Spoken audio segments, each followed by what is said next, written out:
Yo, Brommandos. Sorry for the slow opening there. I just wanted to make sure I posted the link to the stream across all my social media platforms. Just make sure everyone gets a chance to join us. Looks like we are live. Hopefully things will stay that way. If you've been a subscriber to me in the past and you've seen previous live streams, well, you'll know that if I'm by myself, usually I run out of things to say and sometimes things get awkward then. I think only 4 or 5 of you are around to see that travesty. And then other times, typically if I have guests, well, the stream goes for about split second, then it crashes. If that happens tonight, I'm still going to do this video. This video will happen one way or another. Everything I have planned tonight will happen. It'll just happen like, you know, in a non-live video, which will suck. But yeah, if the stream crashes and you had a question you wanted to ask, go ahead and leave it.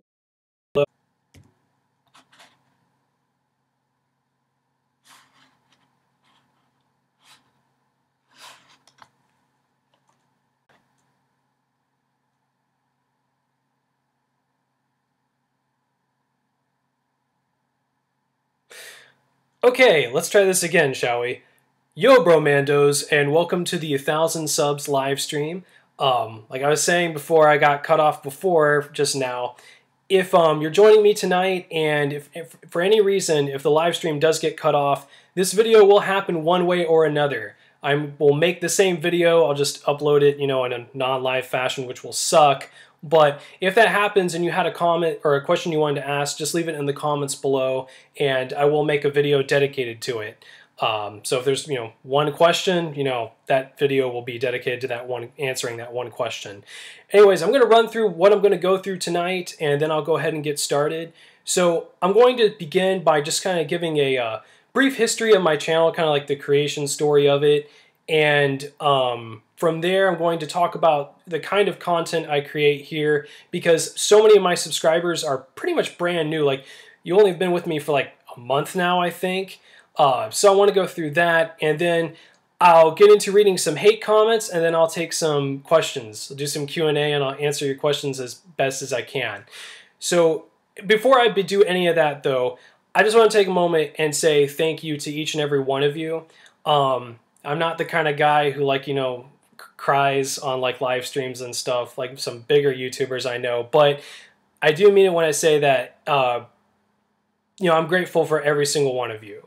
I've put a lot of work and effort into this channel, but obviously I wouldn't be here right now if you all didn't appreciate it enough to hit subscribe and, you know, kind of join me in this journey. So just want to say a big thank you to each and every one of you. You know, I can't say how much I appreciate it, really. Thank you.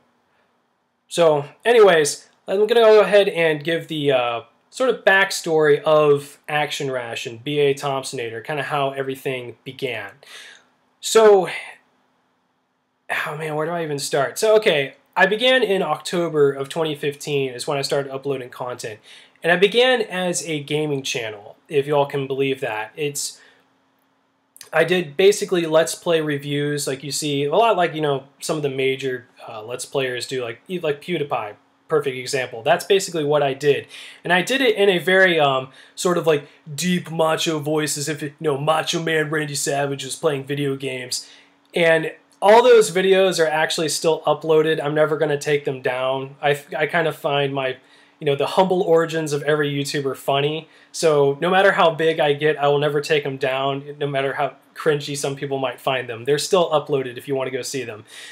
But that's what I started out doing, kind of just as a way to prove to myself that I could even start a YouTube channel.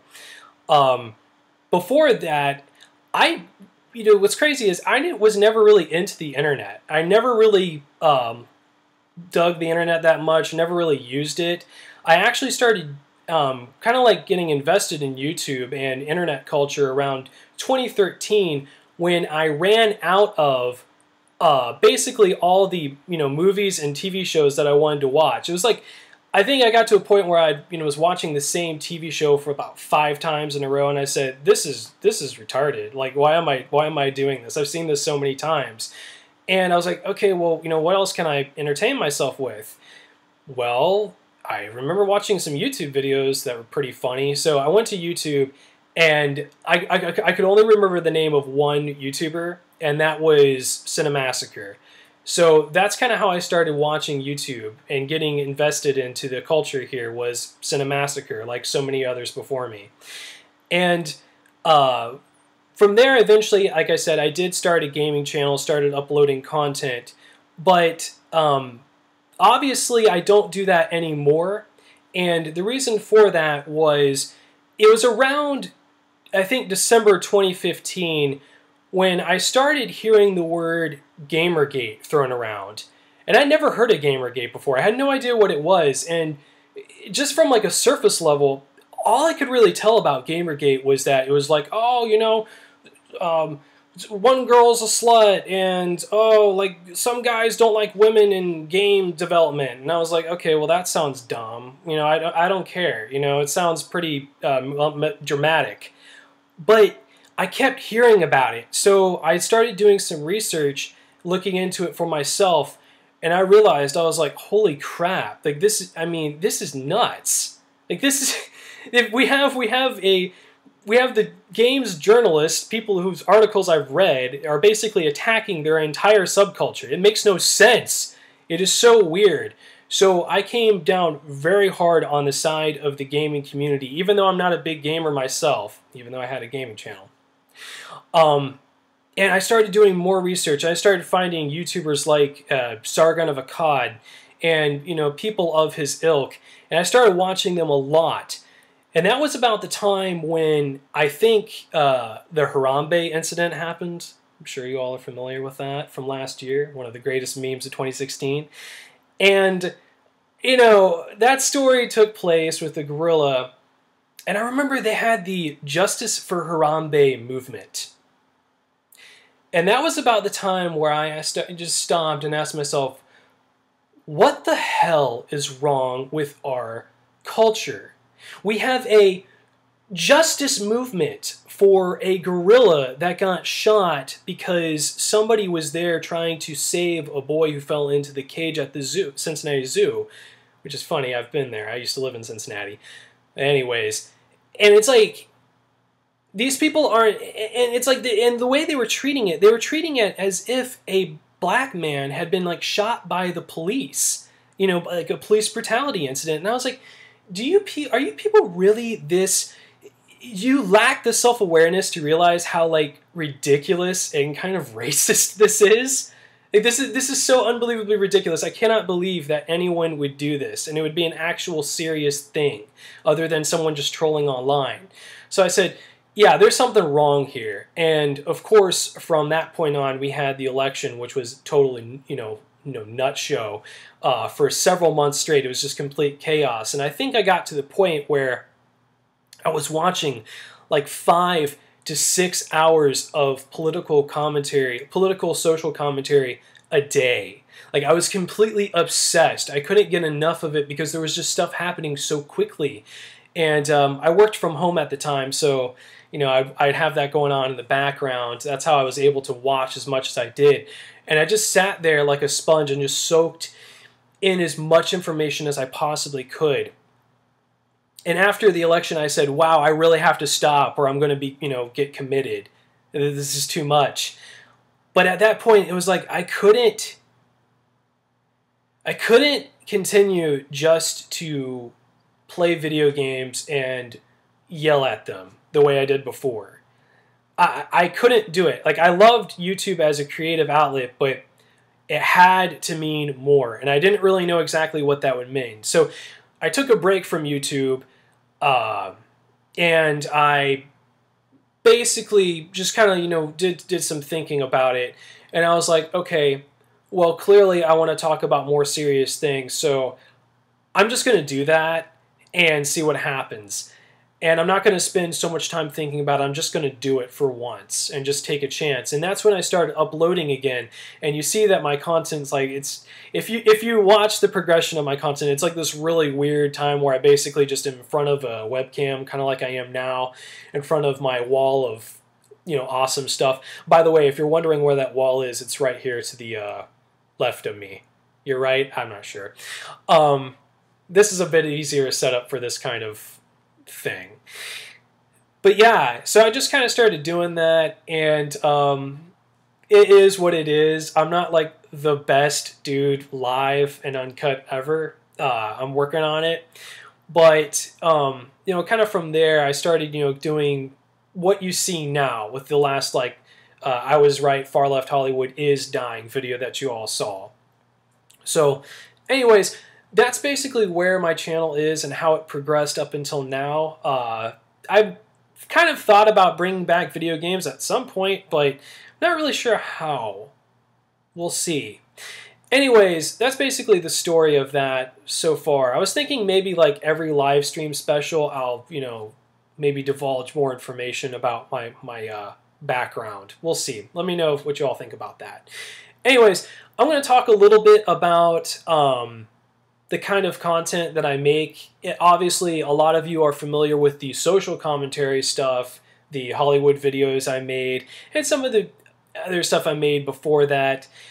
Yes, that stuff is very much what I do. I try to stay in the social commentary circle and leave, you know, the political analysis to other people who are just more learned in that circle.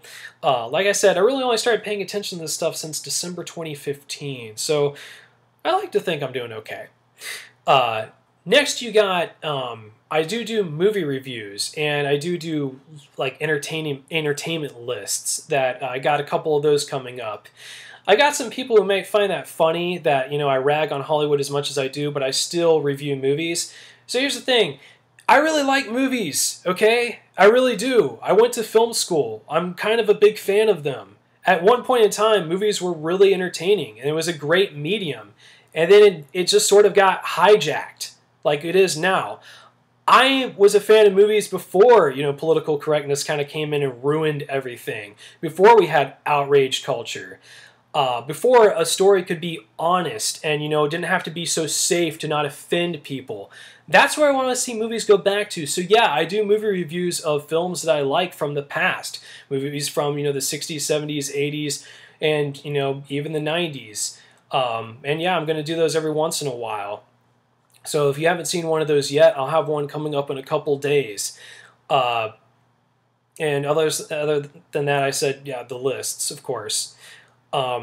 So I've got those, and besides that, every once in a while, I'll do kind of like a collaboration review with somebody where we'll talk about something like Alien, and I like to go in really in depth with that, so that sometimes those are about an hour long.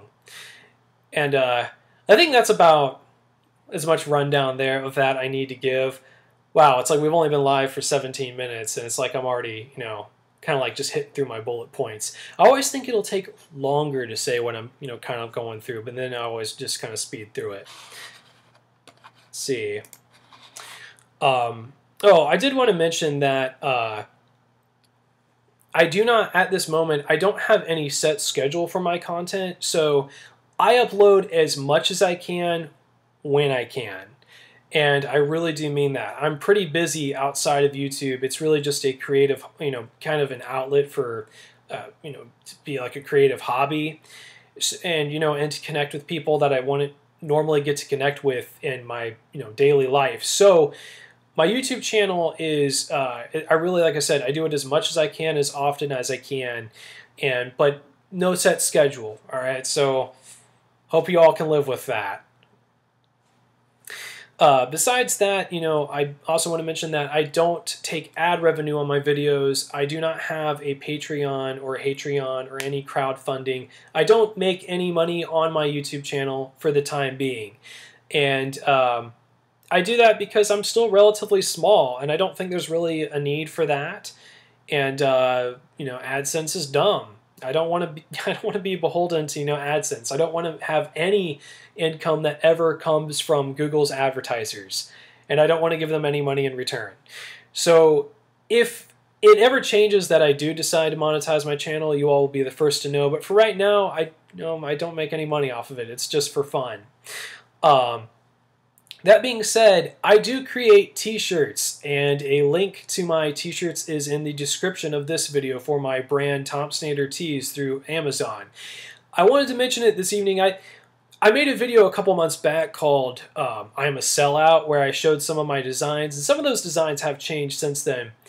I wanted to mention it this evening because for right now, I am selling these t-shirts very cheaply at $11.99 per t-shirt, which means that Amazon has a listing price of $11.60. So for every sale, I make 39 cents. So that is going to change at some point in the future. The reason why it's so low right now is because they have a tiered system, and I'm trying to reach the highest tiered as soon as possible. So if you have any interest at all, it's down below, and you can check them out. Like I said, I think I've got about 70 sales to go to get where I want to get, so that reduced price is probably going to be there for a couple months yet. And with that, why don't we get on to some hate comments? Looks like we got about 8 people watching, which is awesome. Let's see. Yes, thank you. Got it. Hey, Swift Raptor and Soren 2.0.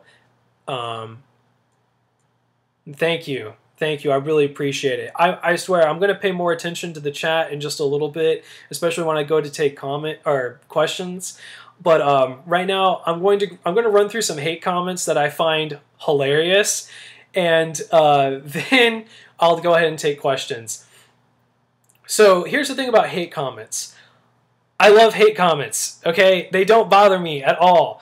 I find like there's typically 3 types of hate comments, right? So you got the ones that where the person is just trying to troll you, and it's usually best to ignore those. I try to ignore those, but sometimes I just feel like trolling them back. But it's the person is just trying to get a rise out of you, so it's like, you know, just forget it. I mean, this has changed. I remember, you know, I created other kinds of content on the internet like 5 years ago, and people would leave like these awful comments like trolls like to do, and I would get like so riled up about it.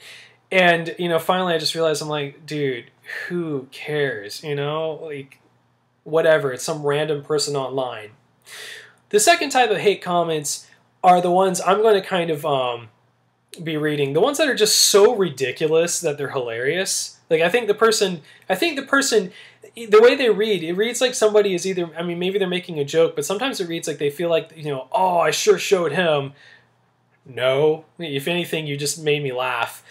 And the third type of hate comment is, you know, of course, genuine feedback. Sometimes like, dude, you're just wrong. And those are great. How can you improve if you don't get feedback? So I don't mind hate comments at all. Let's see. That being said, a lot of the hate comments though, they're basically over one or two things. One is about the way I dress with the Big Trouble in Little China t-shirt, the leather jacket, gloves, and, you know, shades and doors. And, you know, they're about what you expect. Here's the thing. I want to say, if I really cared about something like that, do these people, you know, do y'all think I would have a YouTube channel where I shared opinions that are contradictory to, you know, mainstream culture? Like what's considered, you know, now and not offensive now? No, probably not. So I don't really care. But that being said, see, we have one from Sean Johnston who said, "Cool gloves, bro. The glasses are neat too. I can tell you're very cool." To which I replied, LOL. See, Crocy C said, "Okay, chicken neck, you look fresh out of school." I don't even know what that means. I think this person, I feel like this must be like some 70-year-old came by my channel and didn't like what they saw. Like, chicken neck, you look wet behind the ears. Oh, okay. So this one's one of my favorites. So I have somebody who one day they went to like 10 of my videos and they just left nothing but just streams of like hate comments. It was like my very first hater ever. I was like, all right, about time. And their entire username is nothing but a bunch of zeros. So I was like, I don't know what like that many zeros is in binary, but maybe I'll just call them like 00 ape shit or something. I don't know, if you hang around long enough, you know, they might show up in the comments on future videos. But they wrote, "Stop posting on 4chan so much, and you will do better in life." Let's see. There's like so many here.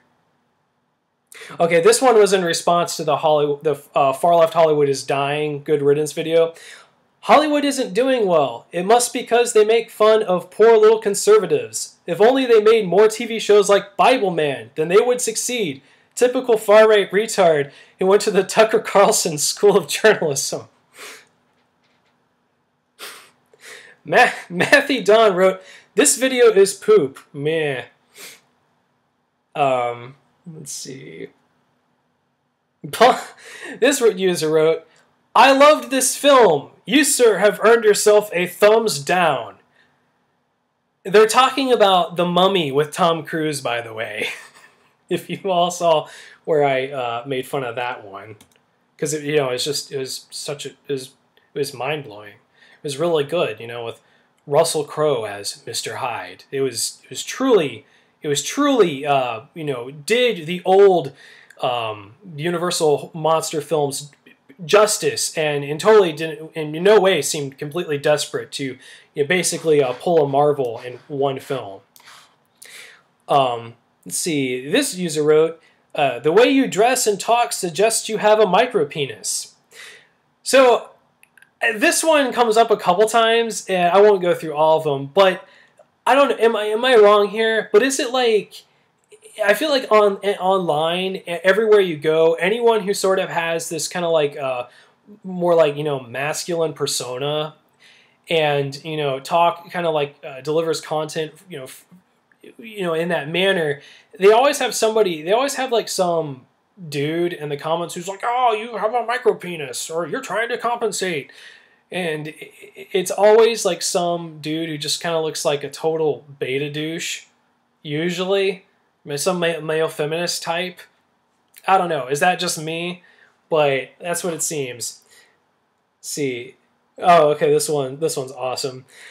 This guy wrote, "So you've got quite a persona to live up to there, Thompsonator. I mean, you have all the gear going for you. Leather jacket, aviator shades, tough guy gloves, and I'm guessing a high-priced pair of shit-kicker cowboy boots to top it off." I do, but you can't see them because they're on my feet. "Someday when Hollywood starts making anti-commie movies again and hanging those nasty peaceniks from light poles, maybe they'll offer you a film contract alongside Arnold Schwarzenegger, and your dreams will come true, just like Dorothy from The Wizard of Oz. Until then, you might want to shut off your TV, apply for apprentice trade. I suggest something in the tourist industry for you, and get a life for fuck's sakes."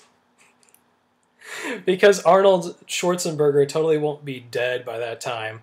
Here's the thing about a lot of the response to that video. Like, people think that what I want is a far-right Hollywood, to counteract the far-left Hollywood. No. I don't want a far extremist political entertainment industry that's completely centralized to like one area at all. No. I want a decentralized entertainment industry that is not completely absorbed by like one worldview. One that, is just tries to entertain people. Is that too much to ask? Is that like, really far out there?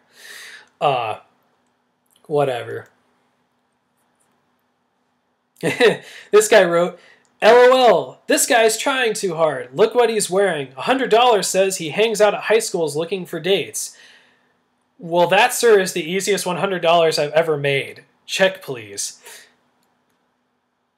Hey, where's your tinfoil cap, you Looney Tune? Just another Nazi traitor. Like, really? I mean, I don't have any videos where I share any Nazi views. I'm not sure where they're picking that up from. Okay. Oh, okay, this one was for the... I hope this isn't going too long. I wanted the live stream to go at least an hour, so I'm going to go through these and spend as much time answering your questions as many of you might have. So this guy wrote, this was in response to the It video. "Liked your video. Good to hear someone else's opinion.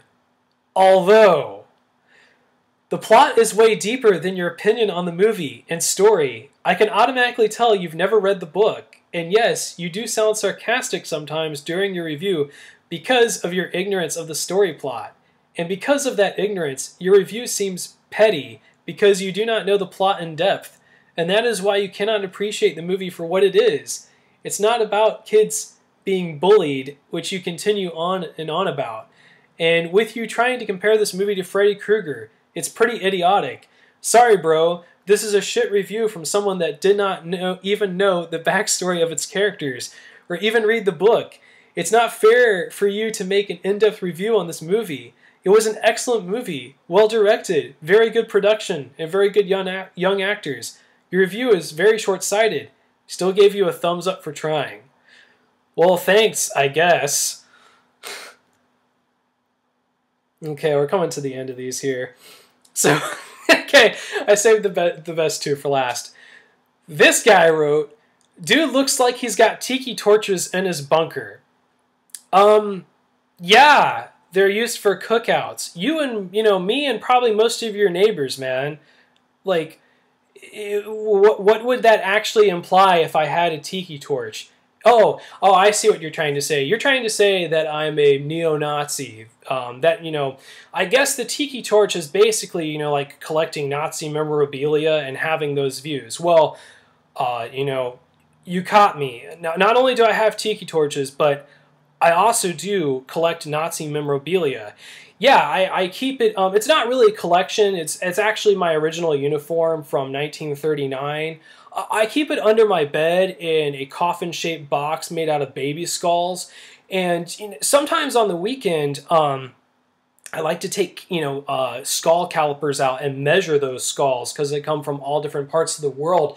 But when I get really crazy, like when I get a really huge erection, I'll take out my SS officer's cap and just sort of goose step around my house listening to like Hitler Speaks on vinyl.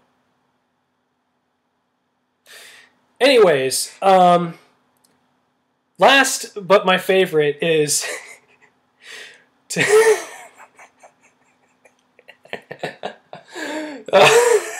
I just want this mounted on my wall. Thompson is an intellectual failure. Until he tries to be clever, he's a passable reviewer, depending. A man should know his limitations.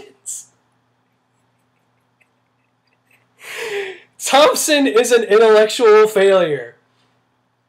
Like, what am I, part of the academic society of like Harvard or something? Like this guy, what did he watch every single one of my videos? He's like, this guy is an intellectual failure. Like, I couldn't get over that. That was easy. Oh my god, that's just so funny. That is so funny to me. Jeez. Maybe I will frame that on my wall sometime. Wow, we have 12 people watching now, and we're still live. Holy shit, guys. Brommandos. Again, if this live stream craps out and dies, I will totally redo this video and answer any questions you leave in the comments. So, okay. Let's go to the chat. Let's talk to you all. This is why we're even freaking here, right? I'm just going on and on and on about all my bullshit. Why don't I talk to the Brommandos actually, and stop being a selfish douche? So let's see what we got going on here. Wow, the chat is really alive. What's up, Soren 2.0? Creepy little book. Thanks, man. Thank you. Hey, BA. Hey, Swift Raptor. I'm glad you can make it. Davey Devolution. Yo, Brommanto. Congratulations on 100K. Thank you. Thanks for being here. See, the old Thompsonator voice comes out every once in a while. One of these days, I'm gonna star in the animes. I don't know. WJ. You watched was The Nice Guys. Last good movie you watched was The Nice Guys. That was a good movie. What is y'all's opinions on Shane Black? Like, I used to love Shane Black, dude. I mean, Lethal Weapon 2, had a bit part in Predator. I mean, that's freaking cool.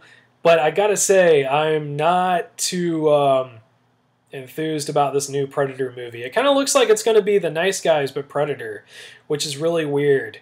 Like, I don't really want a kid character in Predator. I don't want Last Action Predator. I just want Predator. You know what I mean?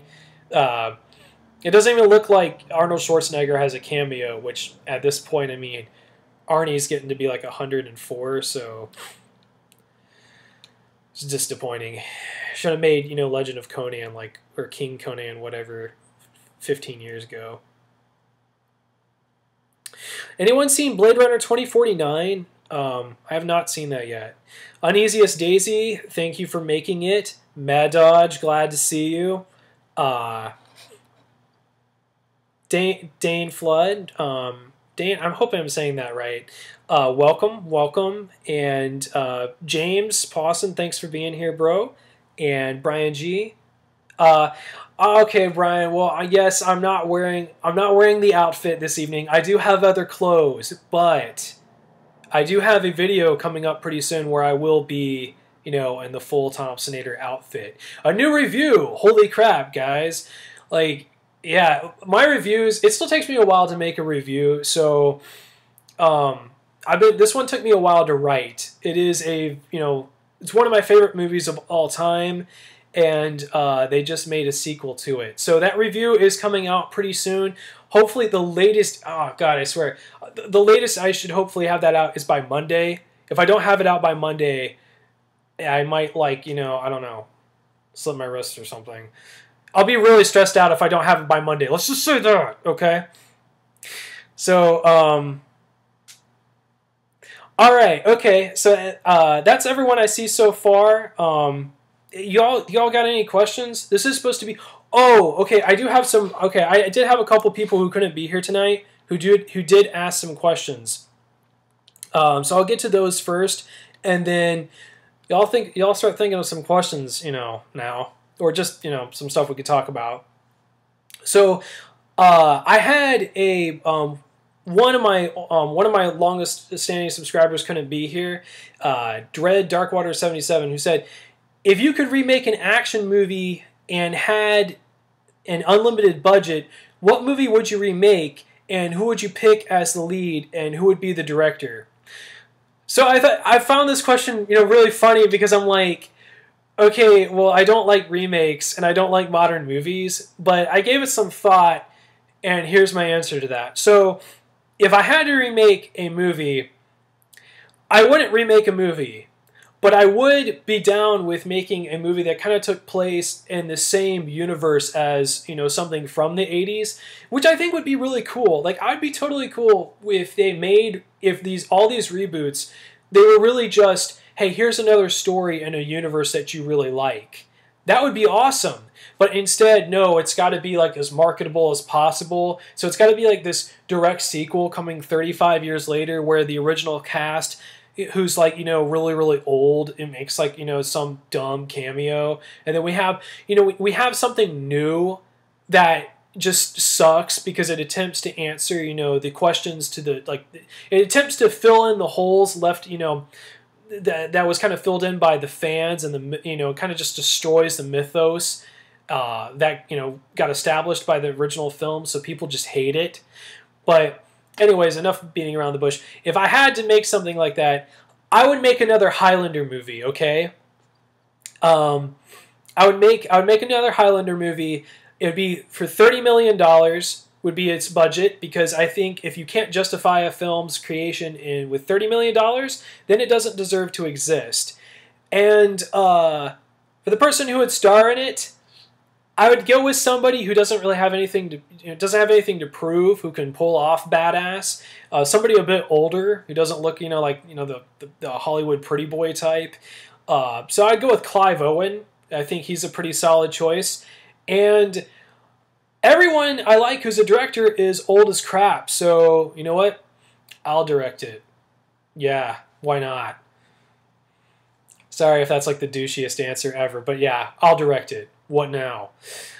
Okay, so I had another question from my old YouTube collaborator and friend, Mr. Chris Chrome, who asked if I would ever consider running in a future presidential election, and do I think I can make a better president than Trump or a better prime minister than Trudeau? No, no, and no. I would never want to be president of any country, and I don't think I could be a better president than Trump, and I don't think I could be a better prime minister than Trudeau, honestly.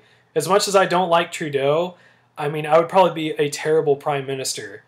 I'd probably be as offensive as hell all the time, just because people would annoy the shit out of me, and by the end of my 4-year term, we'd probably have like 50 wars, and it looks like something from like that, like the old board game from the 80s called Fortress America, where basically like coalitions, global coalitions from the East, Europe, and South America are attacking America on 3 fronts, and like Canada has basically written us off. So all we have basically to survive are partisan high schoolers, kind of like the movie Red Dawn, and big giant laser towers. It's a really fun game, but that'd probably be my actual presidency. So no, I don't want to be president.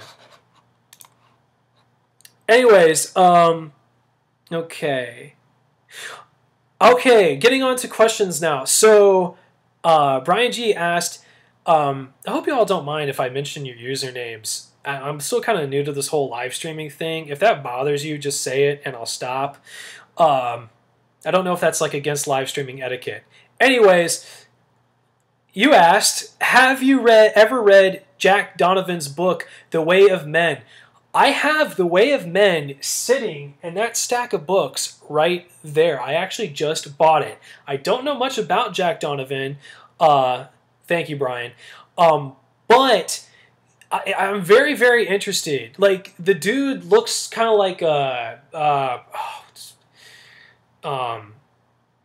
Matt McConaughey's character from like Reign of Fire, where he fights dragons and he's got like the cut off, and the shaved head with the beard. But that's like him in real life. I'm very, very intrigued. Like, Jack Donovan looks really cool. I have no idea really what his political alignment is, but yeah, excuse me. Yeah, I'm really looking forward to reading it.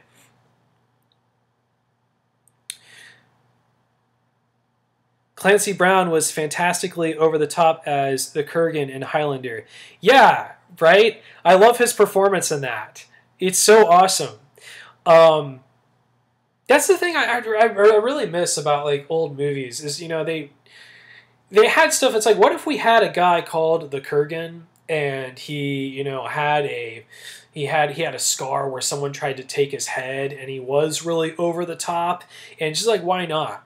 Why not? It would be awesome. That's like, I really, me and another one of my subscribers who lives close by in the area to me, we sometimes meet for beers, and we talk about this all the time. It's like, the why not factor is missing from movies now.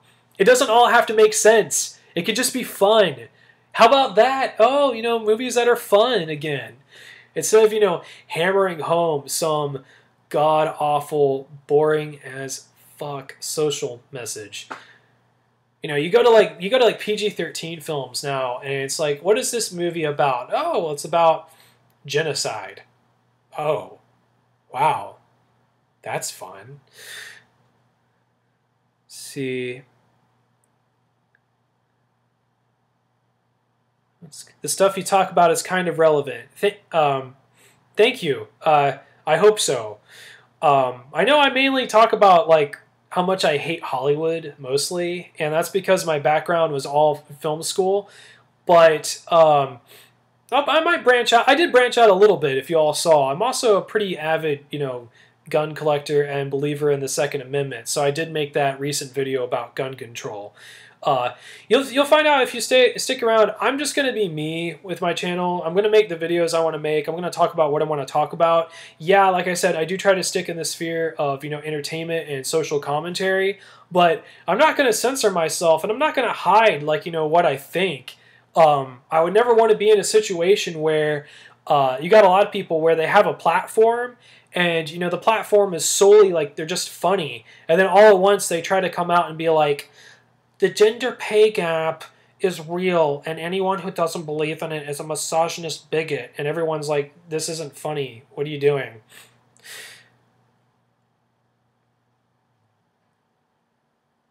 Oh, okay. Yeah, like I said, I can't wait to read The Way of Men. The book I'm reading right now, actually, is Shogun by James Clavell. I don't know if any of you all have read it, but it is a 1,200-page novel about a British sailor who kind of like crash lands in Japan, I think in like the 1500s. And so it's this really long, epic novel about his time there, and it is really good. I'm about 600 pages in, and I don't want to put it down. So I'm trying to get through that first, and then I'll hop over to The Way of Man. Yes, the commercials are usually better than the movies. I would agree. However, you watch enough of these trailers and you start to learn, what you're going to get yourself into. And then they start to kind of, annoy you a little bit. A new Highlander would be a real fun idea. Yeah, see, I agree. It's like, I really wish this was the reboots that we would get. Not actual reboots, not direct sequels, not requels, which is a new term I heard. But yeah, something that takes place in the same universe would be really cool. That was kind of my beef, actually, with, Mad Max Fury Road, actually. It's like, I believe that I'm saying this word correctly, eponymous character, I hope I'm saying that word correctly. The character who's, the title is based on is like a side character to this movie. That's really, really weird. That is really, really weird. Why not just be like, call it Fury Road, a Mad Max film, or Furiosa, a Mad Max film, since she was like the main character, something like that. So if I had to pick an all-time favorite action movie, okay, this is difficult because I don't really have. There was a time where I was like, yes, all-time favorites. That was my thing, and since then over time, I think I've watched so much stuff that all-time favorites is so hard to say. There's just so much stuff out there that's different in little unique ways. I will be doing a list video next month where I kind of give away all my, favorite movies. I think, a couple of my subscribers asked for that, so that will be coming up. But if I had to pick an all-time favorite action movie, you know what? I'm going to go with Aliens. Yeah, I think Aliens is one of the greatest action horror crossovers of all time. Rambo First Blood Part 2 is amazing. Yes, I do like that. But yeah, Aliens. I just think it's a fantastic movie. And not only do I think it's fantastic and well done in every possible way, but it was made for like $14 million was its budget back in 1986. That's like, I think with inflation, $22 million now. You're telling me that they can't make movies like that anymore? Like if Aliens came out now, it'd be like a $100 million movie and it would probably flop. That's the crazy thing. Thoughts on the Last Jedi trailer? No one has asked me that yet. Okay, so thoughts on the Last Jedi trailer? I am not that enthused, to be honest with you. Star Wars was my entire life growing up, and here's the thing, okay? Luke Skywalker was, yes, he is kind of a sort of fill-in-the-blank character who followed a very particular sort of archetypal journey, a hero's journey, if you will, and just, George Lucas kind of went down the line, filled in the blanks, and added things, that he liked, and created a very sort of perfect story, character arc for him. And I love that, actually. It works really, really well. Like, Luke Skywalker kind of just goes from this whiny teenager to being a Jedi who's, is conflicted and, has the showdown with his father and the Emperor. And The Last Jedi kind of looks like they're just turning Luke Skywalker back into a whiny little bitch again. Like, he's regressing. Really? Why do I want to see that? Either that or, of course, with all the imagery they're putting on it, it almost looks like maybe Luke Skywalker has gone to the dark side. And I gotta say right now, if Luke Skywalker, if that's the plot twist of The Last Jedi, is Luke is now the last Sith Lord or something, I'm done with Star Wars. Like, I'm done. I'm going to stay over here in my, area of, like, the extended universe, and I'm just done. Like, I'm not gonna go. I may not even watch any of the new movies going forward.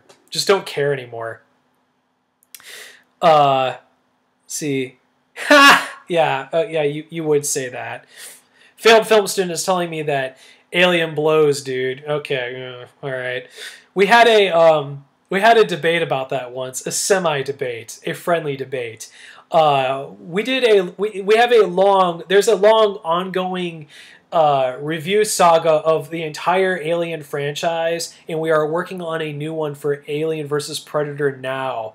And I love that series of reviews. It's I used footage from the game Alien Isolation, which is a very cinematic looking game. It's very well done.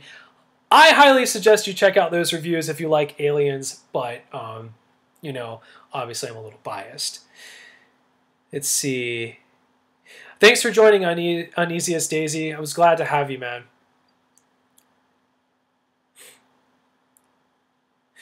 Okay. Could we even make an old style movie? Are there even matte painters and model artists anymore? Good freaking question. So here's my thing. You know, the technology is out there. It does exist. Someone's got to be able to, you know, follow what they did and do it again. And why not? I mean, God, like, you look at budgets. Like, we're in the age of digital filmmaking with CGI, digital cameras that are supposed to make the entire process a million times easier and, you know, more cost effective. Where's the money going then? Where's it going? Like, movies cost way more than they ever did. Like, production budgets are huge. And that's just the production budget. Now, I could understand if that money was going towards advertising because they're trying to compete always on a global market, which is really freaking expensive to do. But yeah, where's the money going? It's supposed to be cheaper than it ever has before. And if you look at independent film, I mean, independent film has exploded because they can. They don't have to shoot with, you know, film cameras. But it doesn't make any sense. It's so weird. Star Wars is a zombie of what it used to be. Yeah, I would agree. It's basically just, you know, a corporate product, you know, made by fanboys to pander to fanboys. Your husband is shaking his head in agreement. Yeah. Let's see. It's like rediscovering woodworking in the age of IKEA. Nice. Okay, failed film student writes, it's going to those above the line expenses. Okay, so I haven't done the research, you know, to really go through every you know, a lot of the budgets out there, but yeah, I mean, what else could it possibly be going to? That's my question.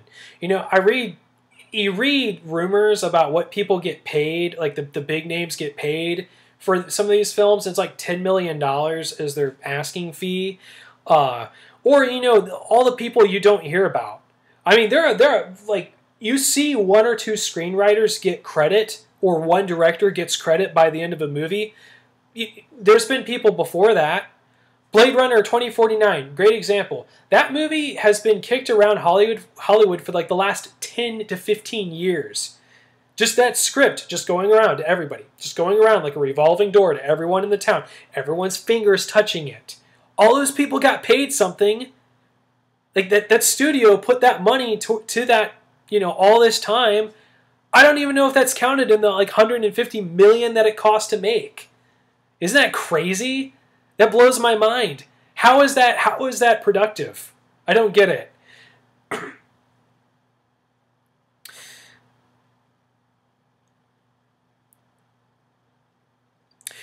Dread and Mega City 1 should be explored more for future movies. I apologize if I'm missing anyone's questions and stuff. If I do, just post it again. I'll get to it. Yes, Davey, I agree. Like, Dread is awesome. And the thing about Dread is the Stallone movie doesn't really count. And the 2012 movie with Carl Urban was amazing. It was like sci-fi Die Hard. It was so freaking good. And they put it out with just 3D. So this is typical Hollywood. Okay, so they market a film, and they're like, oh, it's a comic book movie. It'll do great. And they market it purely off like the nostalgia. And then they release it only in 3D. Well, hey guys, your target audience here who has the nostalgia for Dredd, they're like in their 20s. They grew up in the 80s. They don't like 3D. They think it's dumb. They don't want to spend their money on it. So Dredd 3D, which is like the greatest action film in a really freaking long time, like one of the top 5 action films made since 2000, I would say, it comes out and it bombs. And then the story kicked around Hollywood is, sorry, the thing you hear about is, oh, we don't make R-rated comic book movies anymore. Because the one that came out failed because they didn't understand what they had. It's like, dude, you know, you people, like, who are these people? They don't seem like they get it. It failed because you released it in 3D only. I actually met the director of Dredd 3D when I was at film school. It was pretty cool. He was a short little British dude. He hadn't done Dredd 3D at the time, so I kind of like, you know, shook his hand and talked to him a little bit about his one film with Dennis Quaid called Vantage Point. If I knew he was going to be the guy doing Dredd 3D, I probably would have, you know, talked to him longer than I did.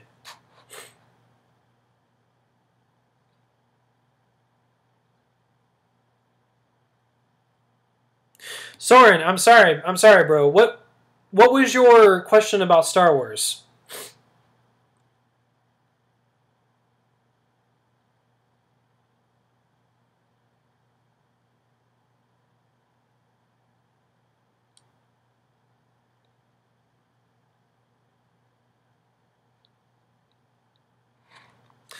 Sorry, everybody.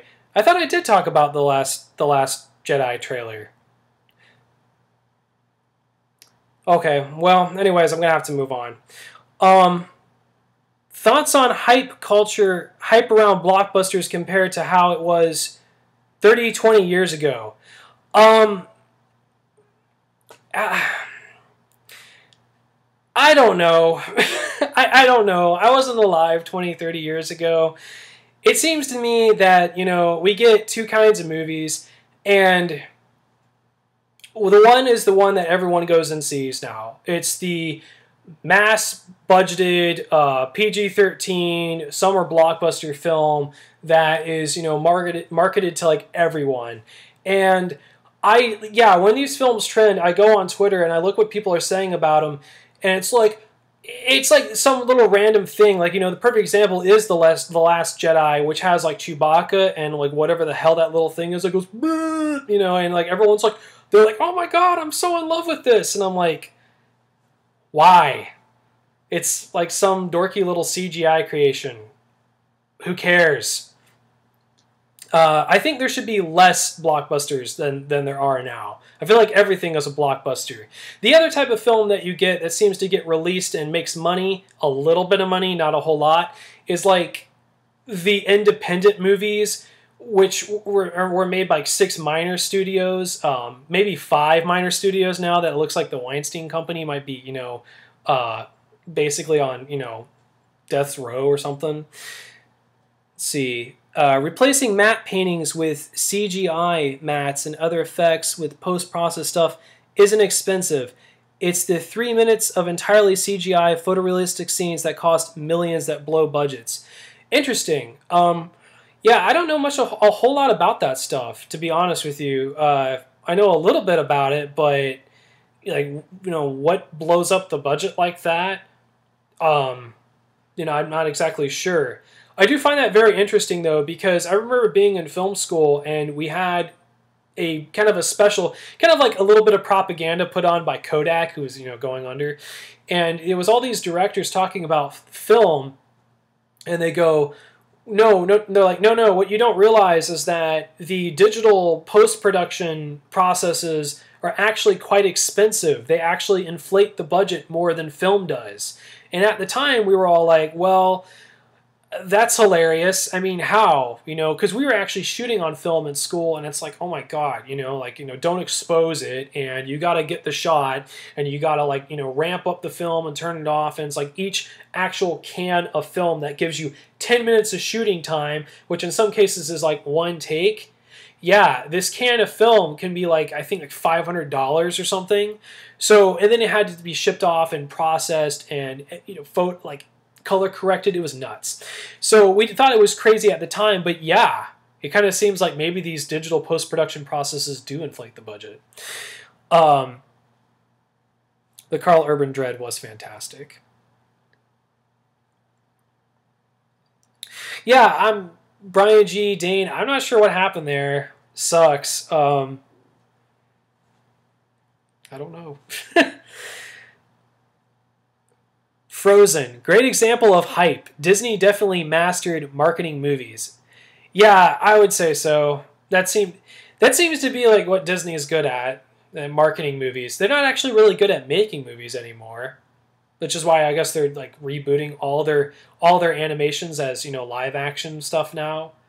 Which is totally what I wanted to see. I totally wanted Disney to make all those movies that made them like a household name back from the 80s and 90s. I totally wanted them to redo all those as live action movies. Like, that was just been on my Christmas list forever. I want a live action Lion King film. How in the actual fuck is that going to work? Could someone explain that to me? What is it going to be, like CGI like lions on a, you know, African desert live shoot or something? Like, what is that going to be, really? Like, I don't get it. Because if it's CGI lions, isn't it technically not live action? Is it going to be actors? Like, is it going to be something like Beauty and the Beast, where they're all like people playing the lions? Because that won't be cringy as hell. Let's see. Bruce Willis, Arnie, and Sly have a street fight in their prime. Who wins? I'm gonna probably have to say Sly does, actually. Because Bruce Willis would probably like sit there like mouthing off the entire time until someone punched him in the face, and people be like, oh, and he'd like go down in real life. Arnie is huge, but probably would have been really slow because he's just a bodybuilder. So Sly was the only one who kind of had that, like, I mean, Schwarzenegger, of course, was incredible. I mean, the golden age of bodybuilding, you know, when the aesthetics were admired over, you know, the freaking, like, the freaks now. You got, like, the 500-pound freaks that came out, I think, in the early 90s, where it's like dudes, you know, they got, like, the giant roid guts and everything, and they die at, like, age 35 because their insides are turning into, you know, like, giant, you know, their veins have turned into, like, you know, calcium tubes. It's disgusting. It's awful. You know, Arnie, of course, was in amazing shape back in the day, but I think Sly, because Sly was like in the perfect shape, dude. I mean, if you look at him back in Rambo, I mean, that dude was, you know, I mean, Sylvester was really. It's like, I mean, it's like, what is his body fat ratio there got to be? Less than like 1%. I mean, he looks like, you know, he actually looks like a special forces dude. It's pretty cool. You know, I mean, the fact that he got into that kind of shape, I think, is amazing. There's actually going to be a new Rambo reboot that's coming out. It's being made in India with a guy named Tiger Shroff. And if you see the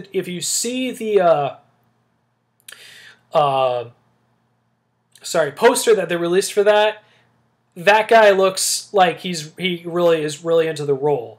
And it sounds pretty interesting. Again, as much as I don't like reboots, this isn't going to be like a Bollywood film or anything. This is basically going to be like Rambo if he was an Indian dude and returned to his home in the Himalayas to discover that some warlord had taken it over. So he like flees to the Himalayan mountains and, you know, fights him. Sounds awesome. Not really a direct reboot, you know? It's like Rambo, but Rambo in a different culture. Sounds cool. Let's see. Everyone's saying Arnie. I don't know. I think Sly. What can I say? A live-action Jungle Book that's mostly CG. Oh wait, they already did that. Oh, actually, interesting because yeah. So I guess what Lion King's gonna be like that movie or something. Hey, what's up, Dread? Yeah, better late than never as always, man.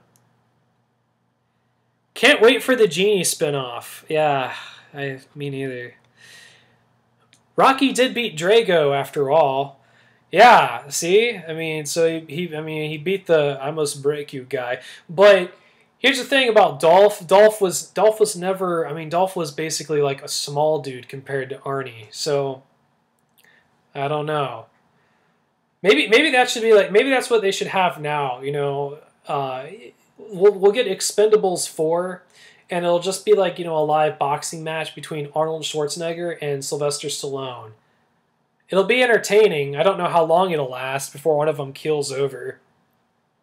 The saddest thing about those guys, I think, is the fact that they never, like, their torch never really got passed on. That's the thing that, like, that always kind of bugged me, I mean, you remember like some of my hate comments I was reading about, like, from the far left Hollywood videos. Like, people point out to those guys as like the I guess the conservatives in Hollywood. I'm like, yeah, but they're like 70 something. These guys, like, they all came around, they all got established in like the Reagan era of Hollywood, and they never got replaced. There's no equivalent to them now, which is sad. It's like we had Brandon Lee back in the 90s, and then he unfortunately passed away in The Crow. Sucks. Yes, I'm pretty sure that Indian Rambo will be better than Turkish Rambo. At least one could hope. Arnie did beat a Predator. Okay. Yeah, Arnie beat a Predator, but, like, Rambo beat, like, an entire division of the Soviets. Admittedly with the help of Al-Qaeda, which I'm sure, he didn't live to regret at all. Mark Wahlberg and Chris Pratt are both supposedly conservative. Yeah, I mean, I've never, I mean, I don't really care of like what someone's political alignment is. It's just like when they go on social media and they try to take this, they try to do this moral posturing to basically like bully other people. That's when it gets really annoying. I like Mark Wahlberg and Chris Pratt. I think they're cool people. I don't like a lot of celebrities, as you know. Arnie and Sly will never die. They will just be CGI and voiceover from all their already existing works. Unfortunately true. Yeah, that...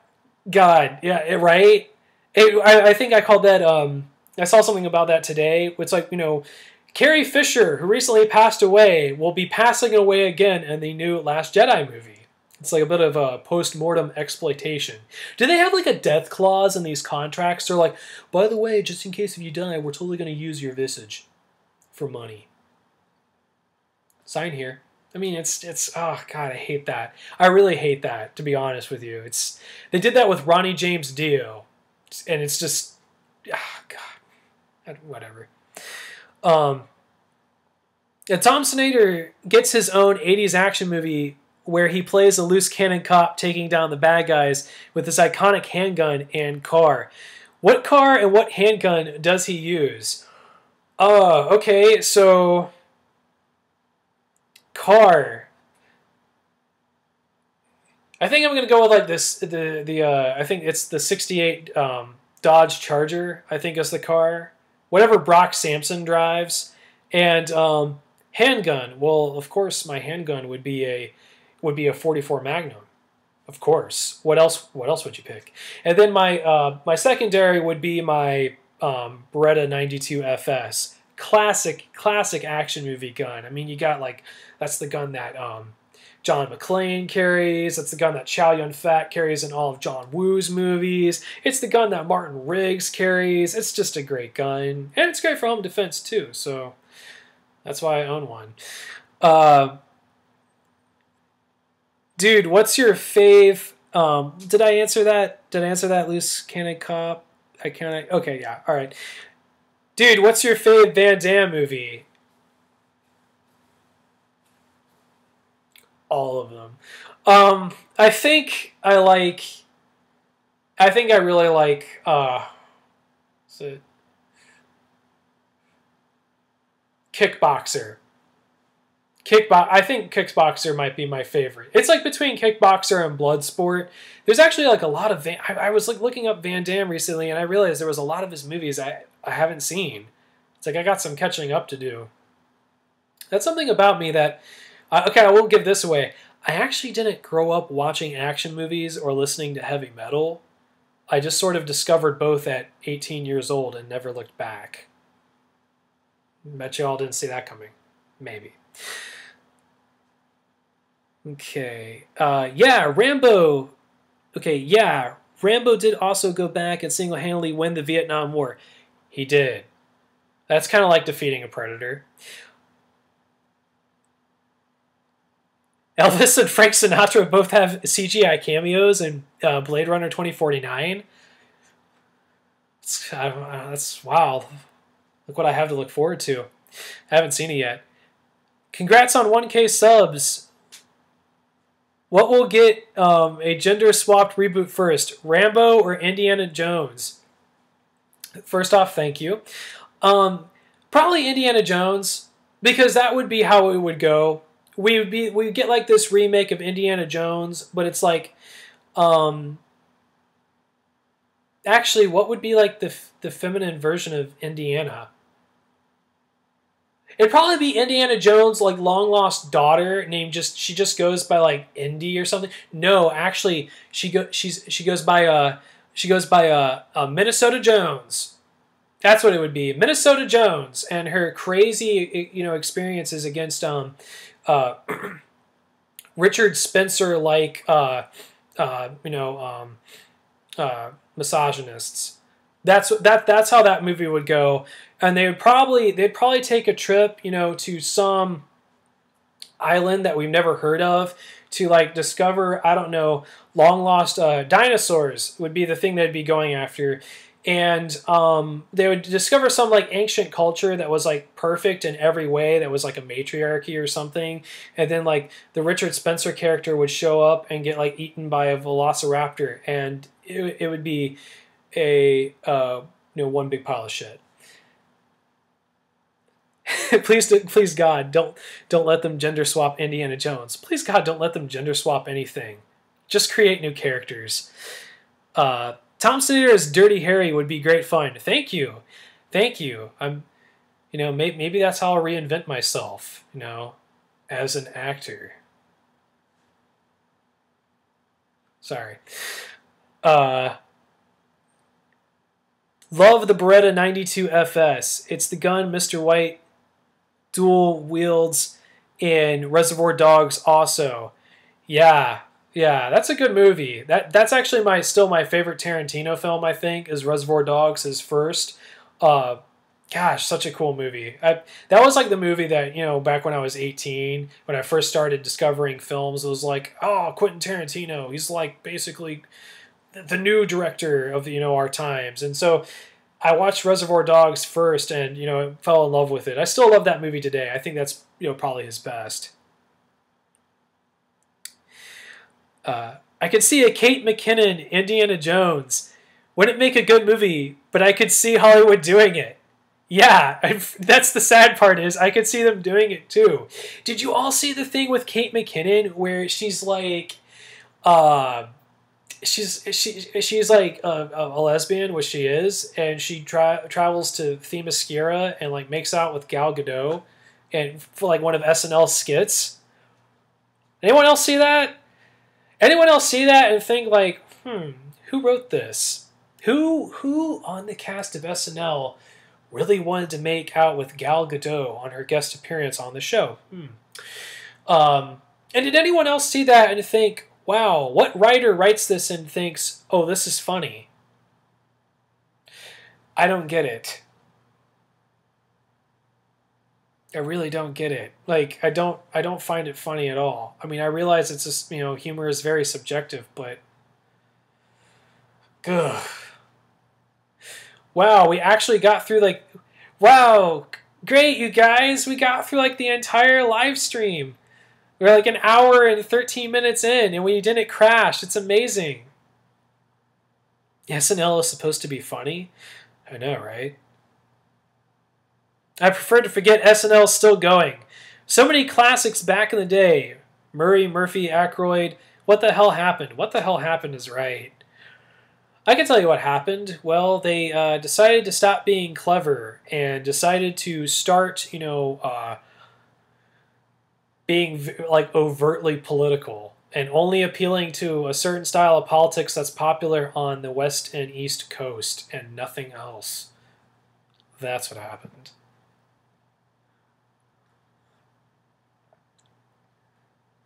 It's my plain white mug. What does it say on the other side? You'll never guess.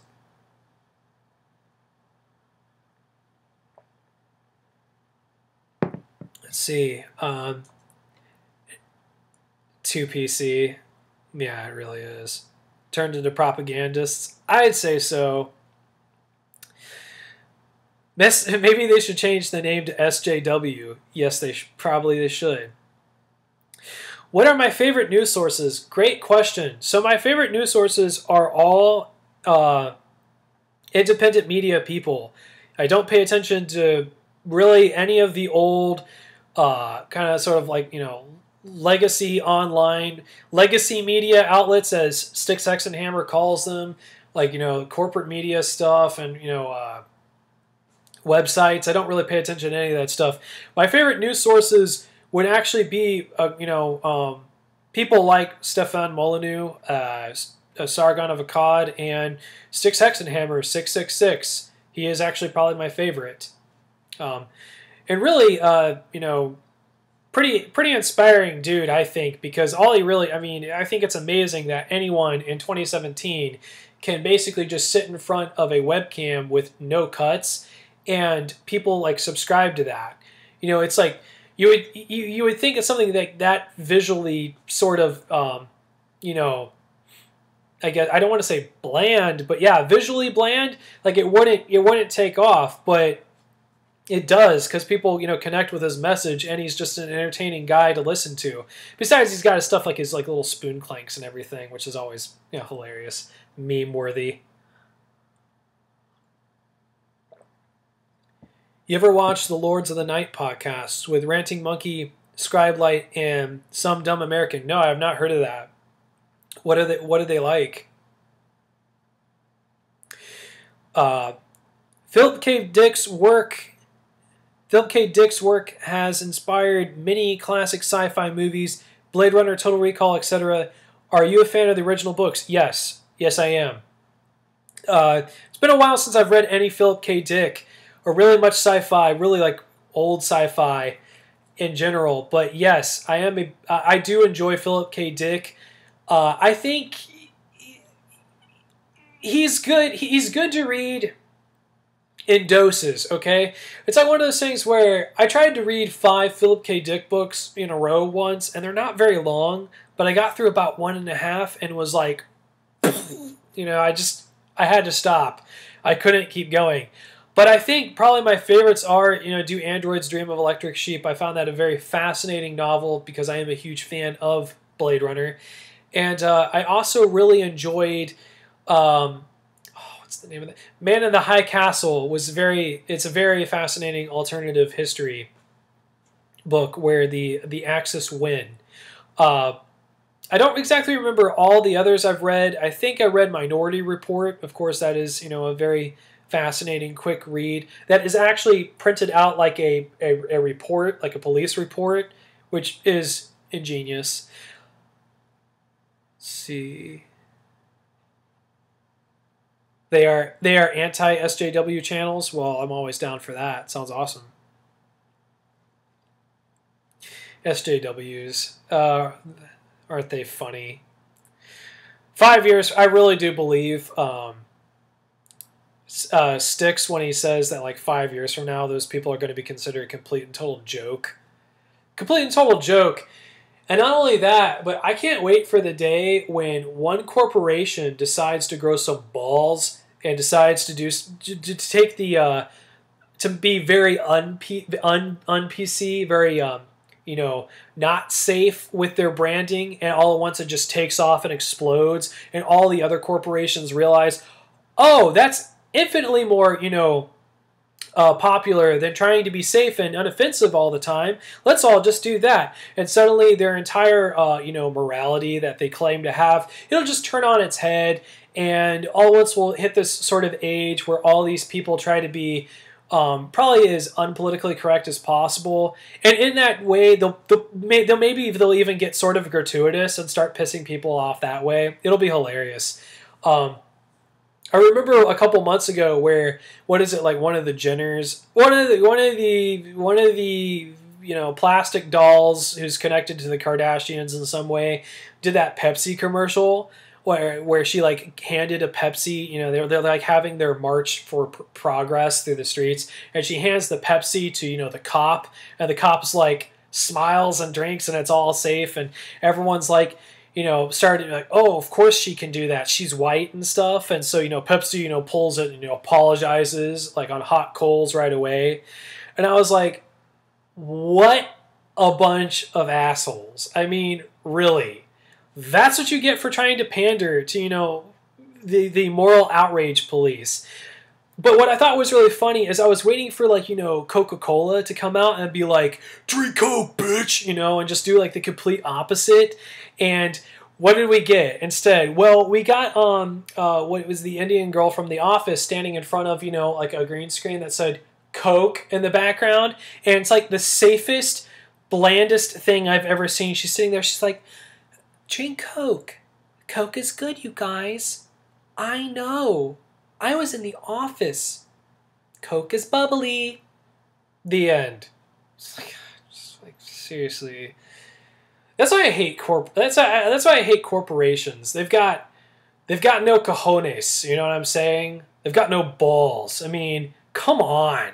Seriously, piss some people off for once. Do something. Be interesting. Stop being a bunch of pansy ass douches. What did you make of Mercerism and the mood organ, which they left out of the film? Mercerism and the mood organ. Holy crap. Is that... Wildheart, is that like a part of Do Androids Dream of Electric Sheep? Or is that like part of Minority Report?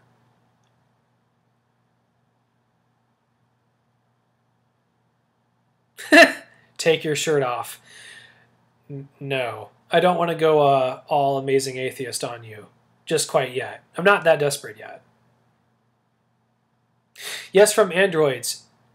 I gotta be honest, I do not remember the mood organ. I'm so sorry. It's been a while since I've read it. Maybe I should reread it.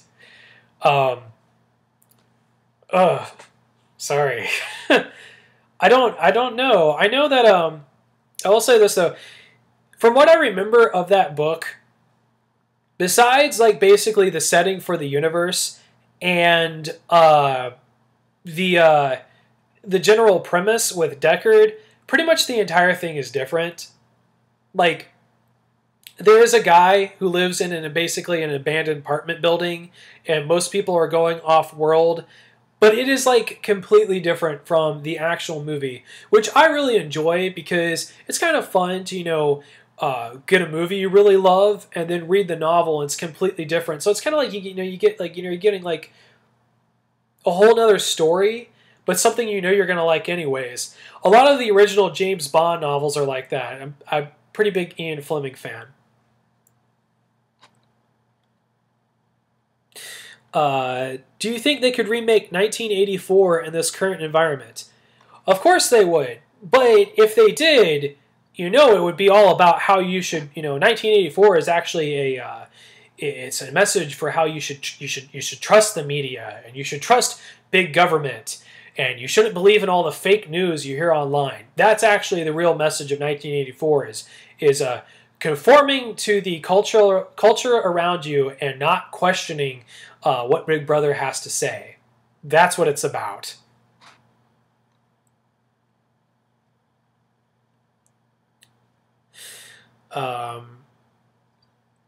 See, there's smaller companies that already buck the SJW trend, like Black Rifle Coffee. All the ones I know of are aimed at the veteran community. That makes sense. Veterans are awesome. Black Rifle Coffee. That sounds pretty cool. I'll have to look that up. Yeah, 1984 is here, right? Always commit thought crime. It might be. My God. What do you all think about? What do you all think about what's the word? Internet neutrality. So my thing about that, from what I know, is I've heard both sides of the argument. Like, no, we really must keep the net neutral, and then people are like, no, if we had the free market, if one internet provider basically started blocking people, then everyone would just switch to the other internet providers. And I'm like, yeah, sounds great. Too bad there's only usually an option of one in your area. So I mean, you'd probably be screwed.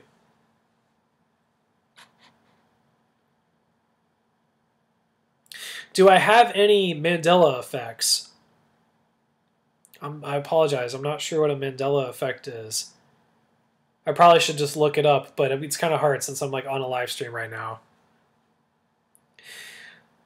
See, mood organ was a device to create moods through synthetic hormone release, not unlike the way we consume media now.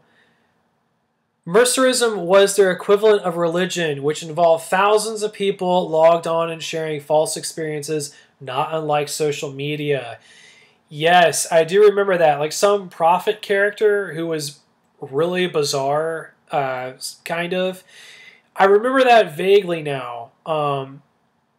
Yeah, I'm not so sure that how that would fit into Blade Runner itself, because it was such a different take on the novel. I mean, it was more, it really is. It's kind of, that specifically, that's starting to get still fuzzy, but it's starting to come back a little bit. But I just remember reading it and thinking, like, this is nothing like the movie, really. And being okay with that at the time.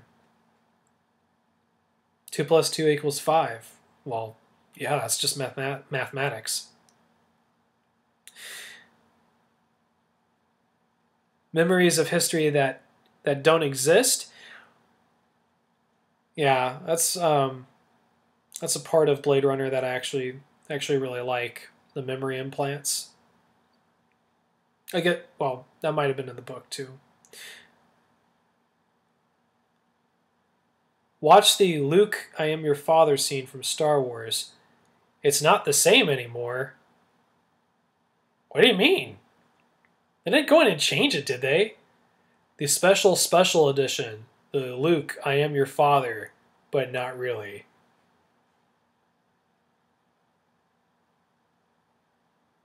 No, I am your father? When did that change?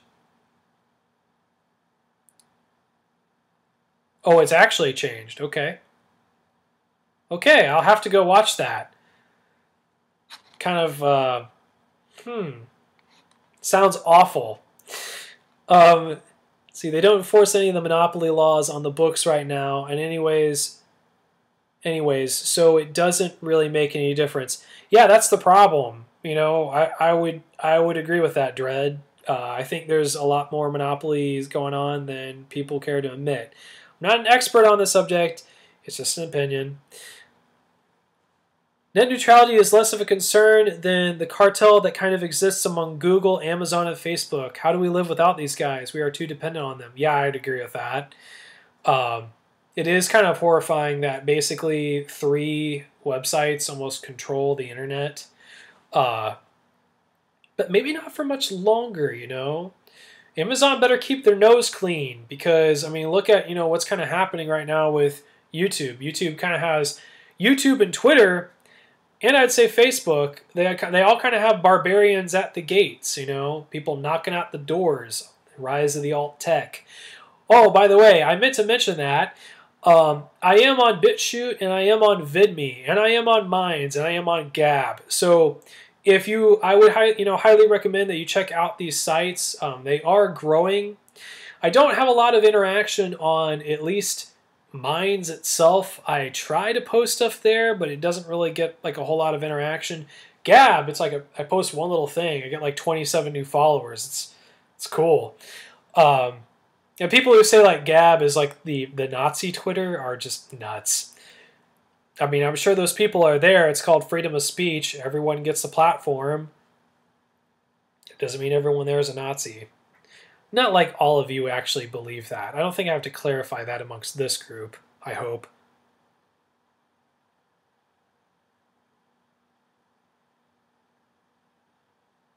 I was talking about that's what the Mandela effect is. I'm sorry, bro. I'm gonna have to look it up. I'm totally ignorant on that one. The Mandela effect. I will look that up. Was that me talking about moving to Vimeo? No, I don't think that was me. I've posted stuff on Vimeo before, not ActionRation or Thompsonator related stuff. But I'm not. It's kind of like Daily Motion. I think I've uploaded 2 videos there. I'm really just not interested in it as a platform because it's just like more work. You know what I mean? It's like all I would really want to do is upload videos to YouTube. That's like what I want to do with my time. And, talk to people on Twitter and Gab. I really like both the formats of those social media websites. I hate Facebook. They get nothing.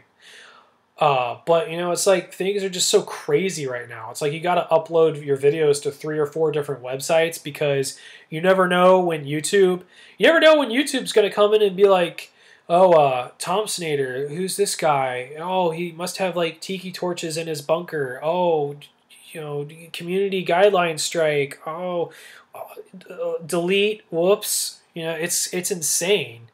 And that's why I really have this channel for fun because, well, you never know when you never know when they'll take it away from you. Yes, Brian, please look me up on Gab. I don't post a lot there, but I'm working on it. It didn't change. It is just linguistically complex, so people remember it as Luke, I am your father, because it gives it context. However, it has always been, no, I am your father. Oh, type in Star Wars Mandela effect to see it. Okay, all right. I will. Is that anything like the whole Bernstein versus Berenstein thing? Yes, maybe. No, way off. Like I said, I'm gonna have to look that up.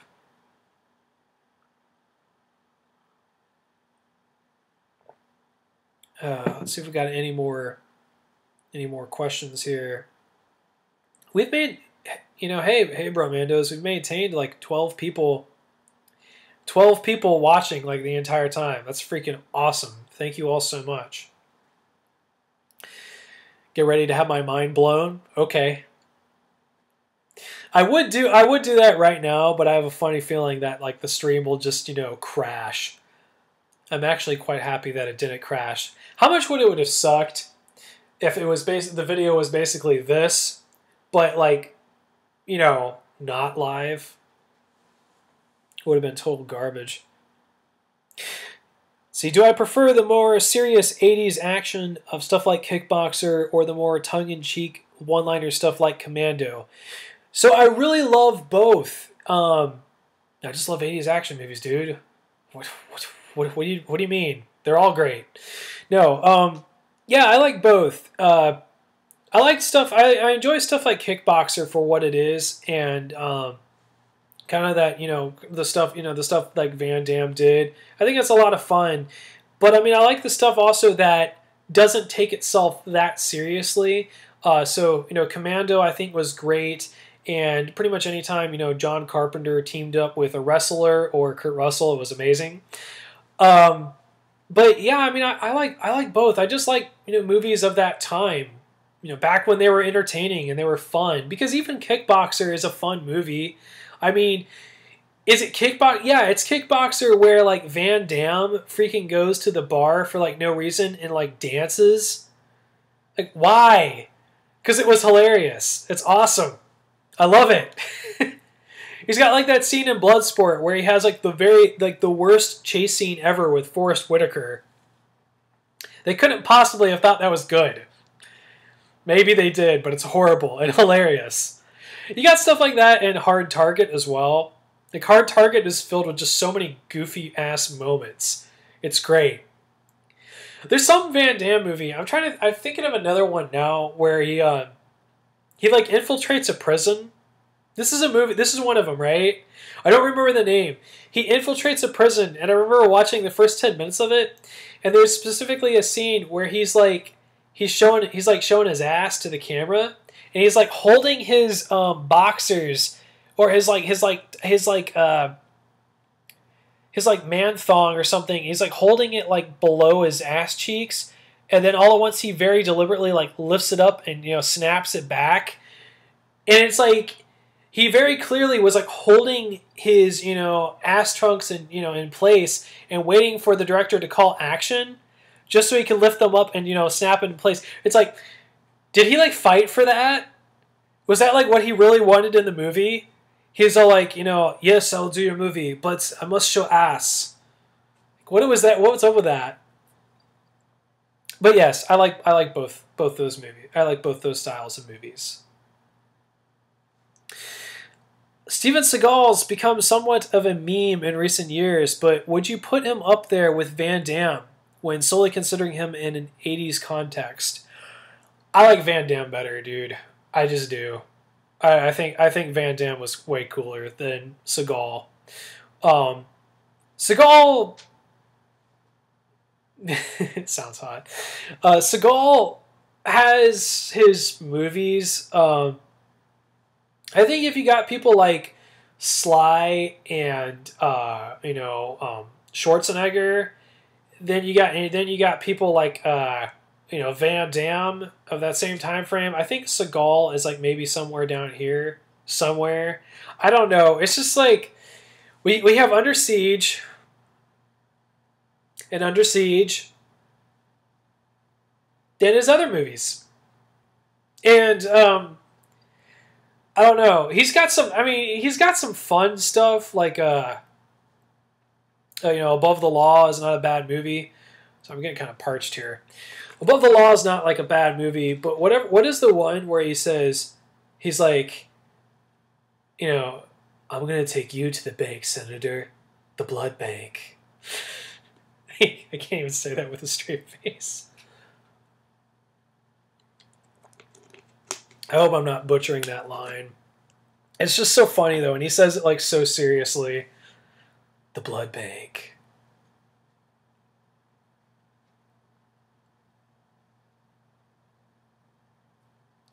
Steven Seagal was just a little too good for made-for-TV, but not good enough for the big screen. Yeah. I mean... Yeah. You also got, like...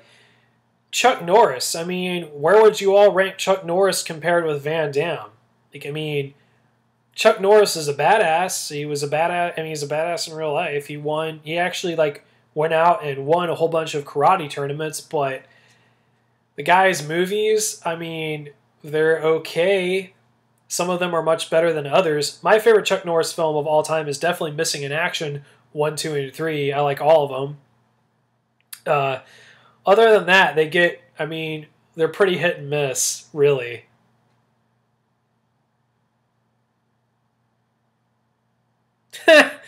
We hear a lot about your love for action movies from the 80s. How do you feel about the John Hughes classics? Did John Hughes do Ferris Bueller's Day Off? He did that, right? I like that movie. Yeah, John Hughes is not really my thing, really. I will say this, though, about him. He did kind of create that sort of, like, poppy feel-good stuff from the 80s. And here's the thing. Poppy feel-good stuff in the 80s, way better. Like, a billion times better than poppy feel-good stuff now. Like, God. Like, I think Adam Carolla like refers to it as like the good vibes culture. I can't stand it. I am so sick and tired of everything having this like sort of just candy ass coating to it. Oh, it's like, oh, good vibes. It's all just like dance around, Like stop dancing. Freaking the Plinkett review of Ghostbusters 2016. Stop dancing. You know, it's just annoying. The Breakfast Club and Weird Science. Yeah, it's not really my jam. But I mean, I respect the guy. You know, had a great career for sure. Did you answer the question I tweeted you earlier in the stream before I got here?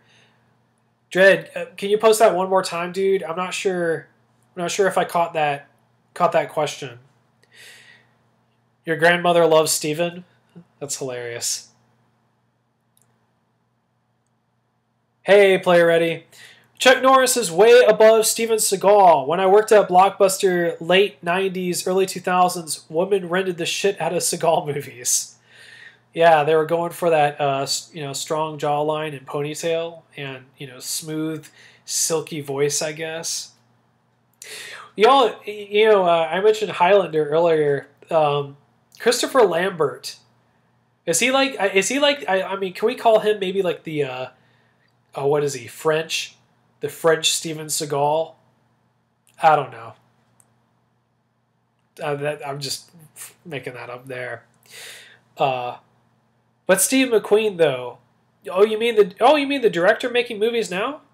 That's Steve McQueen? No, I'm just kidding. Yeah, Steve McQueen. Yeah, that guy. That guy was awesome. Steve McQueen and let's see, Steve McQueen and I'm trying to remember their. Let's see, Lee Marvin and who's the other guy whose name I'm skipping me right now, which is embarrassing. God. Come on. He's like the quintessential original action hero.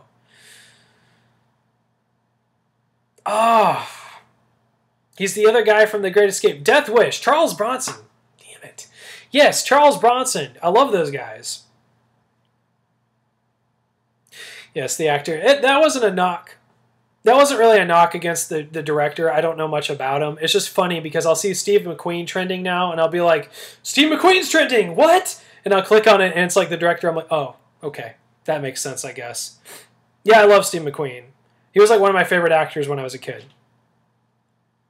If you could remake any movie... Oh, Dread. Yes, dude, I did answer that one. If I could remake any movie I wanted, limitless budget, what movie would it be and who would star and direct? So I kind of changed the rules on you, bro. I said I wouldn't necessarily remake a movie, but I would make a movie in the Highlander universe that wasn't a direct reboot or sequel, and it would star Clive Owen, and it'd be made for $30 million. And I think I said I would direct.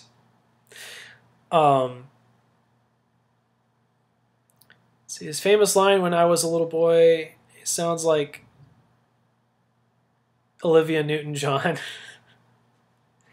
Tom Jane as the Punisher. Davey, do you like that movie? I've tried rewatching it, and I'm not sure how I really feel about it. I think my favorite Punisher is actually the one with Dolph. Yeah, I'm not ashamed to say that. We'll see what the new one with John Bernthal is like. It looks pretty cool, but the one with Dolph.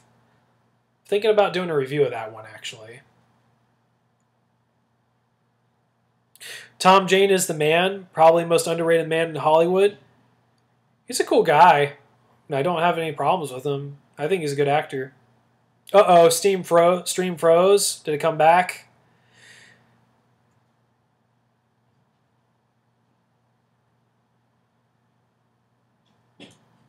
Did you catch him and shoot him up? Yeah, I did. That's kind of why. I mean, Clive Owen's awesome. Shoot 'em Up was a great movie. Why can't we get movies like Shoot 'em Up again? Punisher was Jane's weakest movie. It's unfortunately a pretty weak movie, I would say. That's my opinion. Wow, we dipped it from like 6 to 9. See, I'm glad that didn't happen the entire time. God, that would have sucked so bad. I was afraid that was going to happen too. Was anyone here in the very beginning? It's like I started talking and gave my nice introduction, and I look over and the stream's dead. It's like, oh, F my life. But then we brought it back. You know they will SJW the new Punisher series. God, I hope not. How can you SJW Punisher? Like, really? I mean, the guy just goes around killing people. That's all it needs to be. Take a hint from the Dolph movie. Don't take yourself too serious. What am I talking about? It's going to be serious as hell. No, I hope not. I hope they don't. I mean, come on. I don't think they're going to take a whole, like, secret empire and the Punisher is now, like, an agent for Hydra or something. Isn't that a thing in Secret Empire? This is why I don't read comic books.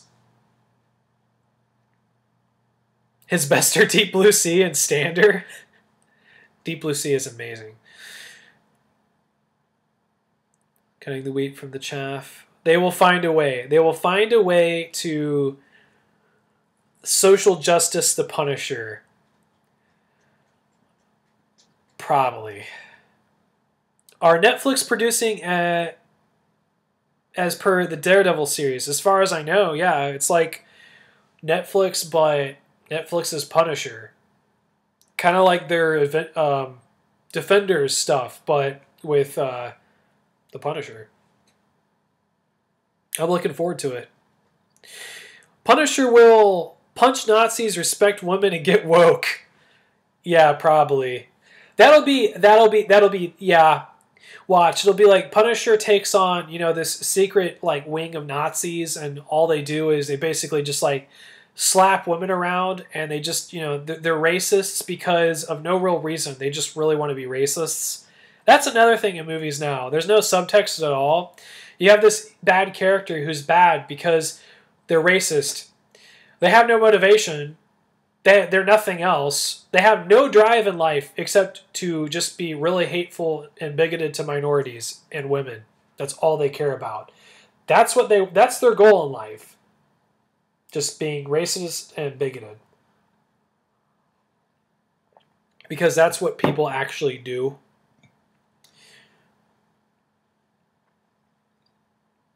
The Punisher shooting dudes because they mansplained to a woman. Yeah, you know that's the thing now. God, people don't seem to understand how really I don't know how I'm searching for the right word here. I don't want to put this the wrong way. Maybe how I guess they just don't even realize how they come across when they write and post some of the stuff they do. Like, I saw a tweet today, which, by the way, oh my God, wasn't Twitter a total cringe fest today? Gosh, just like nonstop virtue signaling on high blast, melting my brain. I saw some Netflix show called Big Mouth with like really like just kind of bizarre looking animation. And they tweeted out, "Girls, you can be anything you want to be, and anyone who says otherwise deserves to be punched in the throat." And I'm like, wow, that's a really great message to, you know, promote out there. You know, here's a case scenario for you. Little girl wants to be unicorn. Somebody at recess time tells her they don't exist. She punches them in the trachea and kills other child. Yes. Great message. Very, very great, Big Mouth producer, whoever you are who tweeted that. Not completely retarded. The Punisher's one line will be, "I am so triggered," and then he'll punch everybody into racial and sexual harmony. Or he'll probably just kill them. That'll be the other thing. He'll be like, you know, "Oh, this is the evil of your bigotry. You know, oh, you thought you could get away with, you know, telling that woman back there she looked nice today. Not on my watch." You know, something like that. You abstained from Twitter today and played Heroes of the Storm. Good for you. God. So glad you don't have Twitter. Yeah, I don't even know what I'm doing there. Ugh. It's funny. I mean, it's funny. So, like, when I started my Twitter when I first started my channel, so back when I was doing just gaming content, and I basically, yeah, like what I did is I I'd followed as many people as possible who I thought might follow me back, and then after a few days I would unfollow them. I totally did that thing for a while, thinking that would help grow my presence there. And now it really doesn't. You just get like a whole bunch of bullshit followers that don't actually care about you.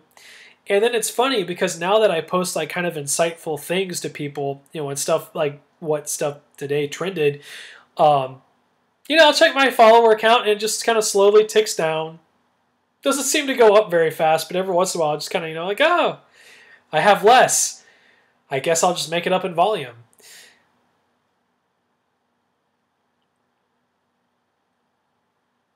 You don't think The Punisher was a great movie, but you enjoyed Tom Jane in the role? Yeah, fair enough. Tom Jane's a good actor. He's standing there with a minigun and just says, "I am so triggered," and mows everyone down. I don't know. Okay, if that's actually what happens, that would be kind of worth it. Don't you think? I mean, come on. I mean, as much as retarded as that would just be so ridiculous. It'd be kind of funny.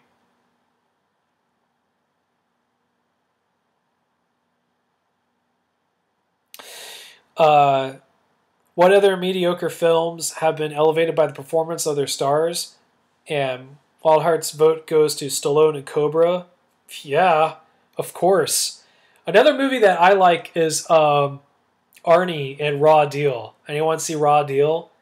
I think Raw Deal is a great movie. It's so funny. I mean, it's awesome. Like, he has like he like walks. He's like trying to get the attention of the mafia so he can infiltrate them. So of course, to do this, he basically just goes into like their like little crappy bar casino and just starts flipping up the tables and smashing people and throwing people around like he's like Hulk Hogan at a Royal Rumble or something. And then of course they're like, "Who are you?" And he's like, I'm the guy you need for your your ring. Pretty ridiculous. How long until Punisher becomes anti-gun and only attacks people with puns? Get it? Probably not long enough. People seem to retweet and comment on celebs who will never read or react and then completely ignore everyone else they follow. I second the vote for Cobra even though I haven't seen it in 20 years. Well, you got to remedy that, dude. I haven't seen Cobra in a while myself, but let's just say this, it left an impression. One of my friends actually got the shotgun that the criminal in the opening scene is using in the grocery store. I can't wait to fire that thing.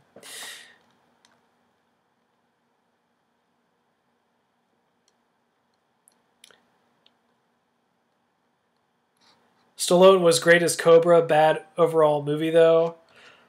Maybe. It's been a while since I've seen it. That's the kind of stuff where it's like, it wasn't perfect exactly the first time, so I might be okay with them remaking something like that. Maybe. Because it wasn't perfect. And I love it for its flaws, but there's, I think, room to perhaps, take it in a different direction. The problem is that we seem to be living in a time where the entertainment industry is completely devoid of any red blood cells whatsoever. So whatever they turned Cobra into would just be just a total cringe fest and would just suck massive ass.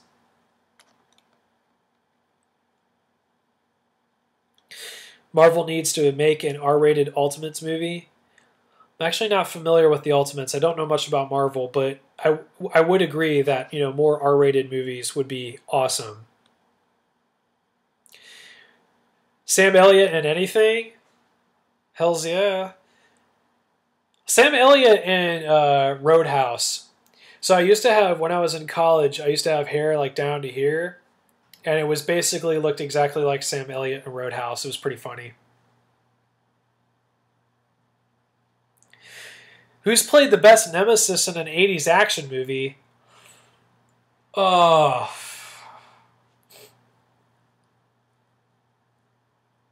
Putting me on the spot, bro. I don't know. My first initial reaction is the Xenomorphs and the Predator, of course, because they were just so damn classic. But I don't know. If you think of like one 80s villain who really kind of like stands the test of time, sort of stands out, I would think Alan Rickman from Die Hard. Can't really go wrong there. So we're getting a little stuffed up here. Yeah, the grocery store scene is awesome. Yeah, me too. I hope that Big Trouble in Little China remake with The Rock never happens. Please, please, God, please no. Please no. You know what? I'm gonna say, go on. You know, I'm gonna say this about The Rock. That dude is wasted. That dude is wasted talent, man. I mean, that guy is like one of the only guys with a huge sort of like macho man physique, and I mean, he's like living in the time where they put him in movies like, oh, now you're gonna be like the fairy godfather, and like, here's some more bullshit. Oh, The Rock, he's like this, real macho man. Let's put him in like, some stupid ass bullcrap. Central Intelligence. Oh, it's so funny. It's like I hate it. It's like sometimes I get mad and I'm like, oh, I'm like, Dwayne, you so disappoint me. But then I think, well, what's he gonna do? I mean, look at the scripts he's probably being handed.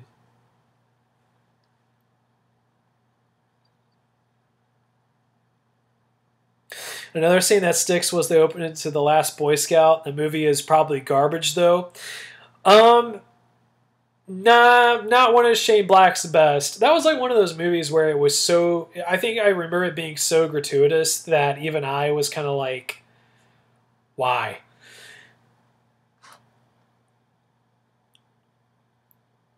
Oh, yes, Brian. Yes, there is a remake of Big Trouble in Little China in the works. But don't worry, there's a remake of everything in the works, including there is a Highlander remake in the works. We'll see if it ever gets off the ground. Yeah, Sam Elliott and The Big Lebowski. I love that movie. That's like one of the best comedies ever. Again, in my opinion. We need more Kurt Russell movies. Never mind The Rock chasing his coattails. Yeah, we do. Yeah, I was thinking in the back of my mind there, he's so old now. I mean, yeah, I would love to see more Kurt Russell, but it's like, again, the torch never got passed on. I mean, Dredd asked me, who would if I could remake any movie, what actor would I choose now? Dude, I don't know. I had to think about it and finally go with Clive Owen, because he's kind of older. He could play like James Bond or something. Another actor I really like is Idris Elba. I really like Idris Elba because he's a bit older and he's a tough dude. He's like manly man. The guy's like 40 something and he does like kickbox. He's an actual kickboxer who like fights in, I don't know, something in London somewhere. Pretty cool. The Rock is overrated. Yeah, I would agree. I mean, I would like him better. I mean, I like his WWE persona way better than his movies.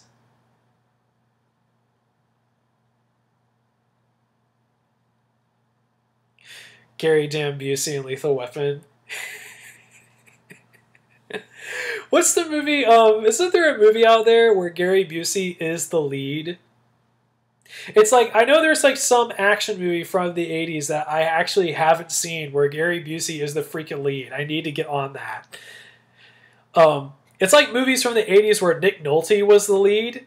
It's just great. I mean, 48 Hours, Extreme Prejudice. That's actually, I haven't seen that one either. I need to get on that as well.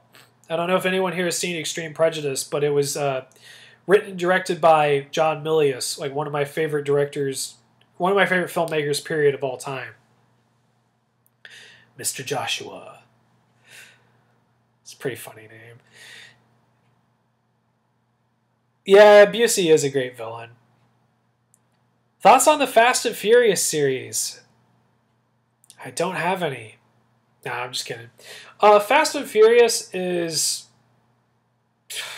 I mean, like what? There's like 9 of them now?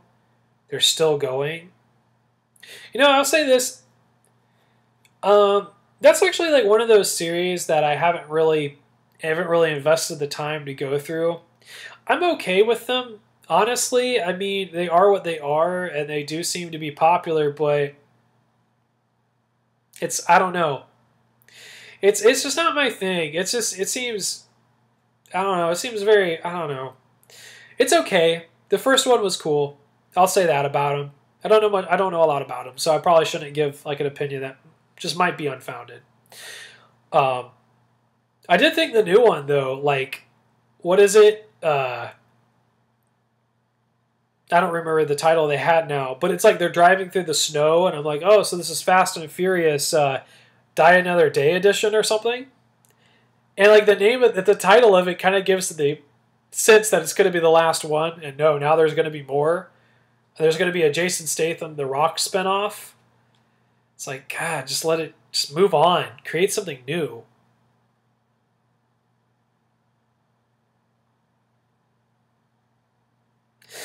You tried putting a lighter to your arm when you were a kid because you saw Busey do it in Lethal Weapon. Nice. You still got a scar from that? He did play Buddy Holly. Isn't that nuts?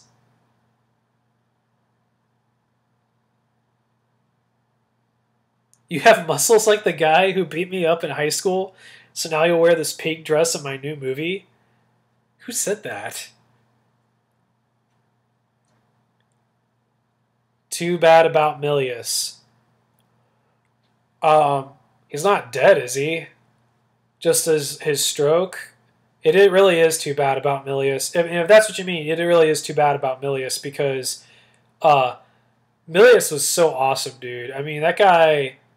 that guy was like, you know, his movies are basically, if you just want a straight up mantastic as hell movie that'll just give you like a shot of testosterone right in the arm, watch any of Milius's movies.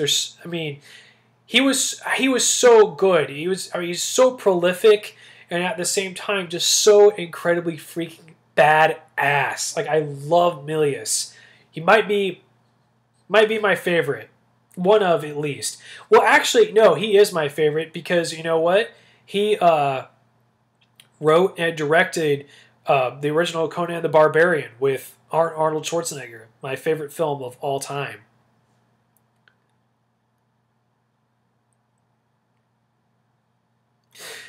An original action movie, but using the 80s cliches. What would be your plot outline? Well, Wildheart, I've given this some thought, and I've always been partial to the idea of a cop who doesn't play by the rules, goes back in time to an alternate dimension in a teen slasher. That'd be it. As long as FF movies make money, it will never end. But there are way worse movies out there. Yeah, you're right about that. Yeah, the stroke with Milius basically getting blacklisted, not getting Conan the King made. That freaking sucks, dude. That pisses me off so much. Yeah, if you want to see an example of somebody who kind of did get blacklisted from the industry, Milius, because he's pretty out there. He's the guy who used to, every time, like, something that's huge in Hollywood that I kind of mentioned before with screenwriters, like everyone in Hollywood, touching a script, but only one or two getting credit for it. So Milius was primarily a screenwriter. And every deal that he wrote, like every time he got paid, he wrote into his contract to get a gun of some kind, usually a shotgun. And when they asked him why, he said, well, if the American government ever gets overthrown and becomes tyrannical, someone's going to have to lead the resistance army. So I'm going to be quite prepared with my stockpile of guns. That was the kind of dude Milius was. And he lives in Los Angeles, California.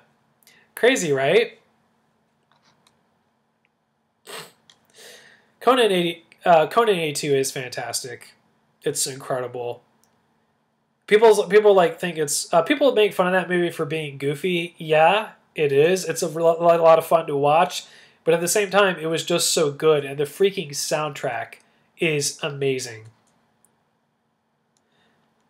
Too bad we'll never get Conan the King. Sucks. Too bad Milius didn't direct Conan the Destroyer. That was a great follow-up.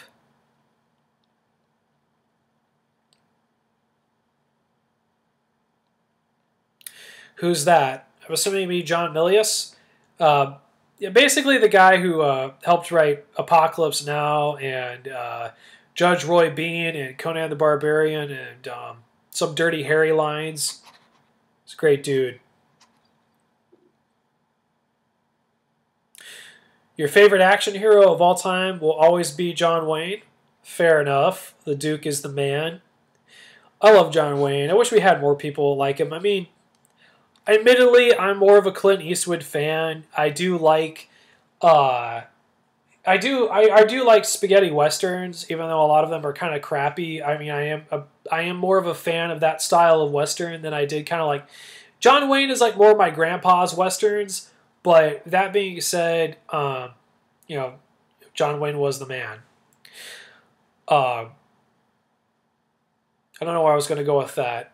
I do like the spaghetti western stuff. I also like the old samurai films that Kurosawa did back in the day, because they were kind of like a forerunner to spaghetti westerns, which were kind of like a forerunner to, I think, the sort of gritty cop films that we got. That kind of came out around this same time period, which, you know, eventually led to the action hero stuff, so of the 80s.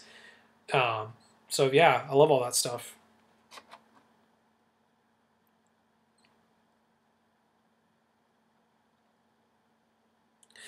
Not to be too much of a fanboy, but Jack Donovan did a podcast about Conan the Barbarian that is awesome. It's on his website. Well, I'm going to freaking check it out. I mean, that's one of those things you should not keep to yourself. So your plot would be Sly versus Fred Krueger. You'd pay to see that? Yeah, right? I mean, it'd be amazing. I should if I ever get into, you know, making any films, maybe I can make a fan film, some fan fiction there. Red Dawn gets a lot of shit, but it's so good. Yeah, it is. Red Dawn is actually the very first R-rated movie I ever watched. I think it could have been Broken Arrow. But I do remember being 6 years old and like staying up till 3 a.m. once with my grandfather, and like he didn't, you know, he wasn't my parents, he didn't care. So like he put on Red Dawn, and I'm just like sitting there like, oh my god, these teenagers have to save the country, you know. And it was there's so many scenes in that movie that like stick out vividly in my mind from like when I was 6 years old. That's probably like, you know, that probably helped, you know, shape my you know, taste in movies just a little bit. Outsiders is highly underrated. I actually haven't seen that. Isn't that sad? That's one I need to watch. Yeah, anyone remember the remake of Red Dawn? That was good. Thoughts on Red Heat? Not one of my favorite Schwarzenegger films. Like, not one of my favorite Schwarzenegger films by far. But not terrible, just not one of my faves. Do I like 90s or 80s Arnold? 80s. Oh yeah, 80s Arnold all the way. I mean, we got Terminator, which is one of my favorite films of all time as well. I should probably keep like I mean, like I said, there's going to be a list video at some point where I just kind of like, you know, share all my favorite films. I hope this, you know, this stream doesn't turn into that completely. Let's see, we got Commando, we got Raw Deal, we got Predator. Trying to think if there was another really awesome 80s film with Arnold. I might be missing one. Of course, 90s, you know, we got Terminator 2 and True Lies, but we also got stuff like Junior. So yes, I'm definitely a fan of 80s Arnold.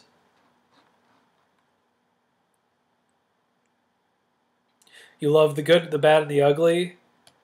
Everyone should love the good, the bad, and the ugly. If you haven't seen that movie, there's no hope for you. Repo Man 1984 is good fun.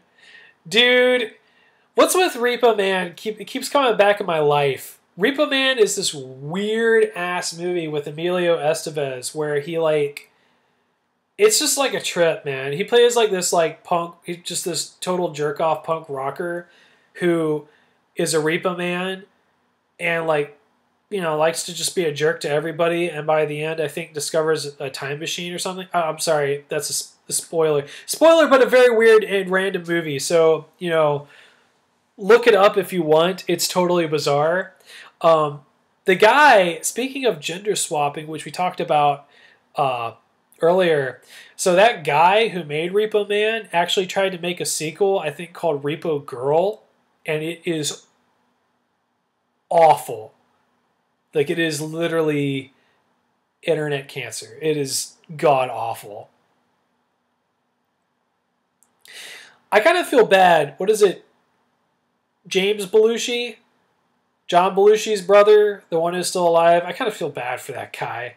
It's like everything he ever does, people are like, you aren't your brother!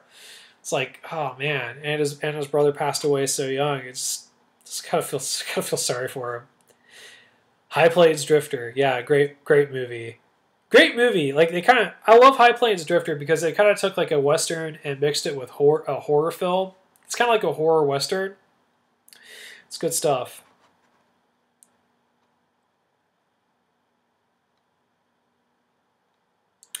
We talked about it before, but thoughts on James Cameron ripping off Harlan Ellison, Outer Limits, and getting sued. I'm not sure if I remember the details to that discussion, man, but I think, didn't he also pull something from, like, just straight up pull something from the Twilight Zone, or is that what you're referring to? I know he pulled it from a couple things. Okay, I think I remember now. Yeah, he did something that was, like, directly based off of that guy's work. Was it from a television show? I'm not sure if I remember. And, yeah, he got sued for it. I don't know. I mean, everything comes from somewhere, but yeah, if it's like a direct ripoff of something, then, you know, prepare to lawyer up. That's actually what happened with Sergio Leone in not The Good, the Bad, and the Ugly, but for A Fistful of Dollars. It's a complete and total ripoff of Kurosawa's Yojimbo, I think it's called. I don't know how you say it in Japanese, but yeah, down to like beats and dialogue and everything. Running Man's fantastic. Running Man's the other 80s Arnold movie. See? Yeah, I love it. Do I like The Sixth Day? It's been a really long time. Been like way too long. I don't remember loving it, but it's been forever. Probably more enjoyable than the shit we get now. Harry Dean Stanton. Yeah, Harry Dean Stanton, who shows up in everything and is like magically still alive. Right? Harry Dean Stanton. I hope he's still with us. Running Man is your favorite Arnie film, closely followed by Total Recall. Is Total Recall's 1990, right? Close enough to be, you know, it's like right on the edge there, if it is. Oh God, Batman and Robin. Uh-oh. Did we just lose the stream randomly? Batman and Robin. Yeah, that's a good one. Okay, people, chill. Yeah. I think there's a podcast called Bad Puns and Machine Guns where they review every Arnold Schwarzenegger film and the occasional surprise. And when they get to that movie, there's something like 60 puns in that film. It's the highest by far. It's ridiculous. Outer Limits. Terminator is based off a couple episodes written by Ellison. Dude, I remember that conversation, but not all the details. I think I remember you telling me that he got sued for it, though, which is kind of funny.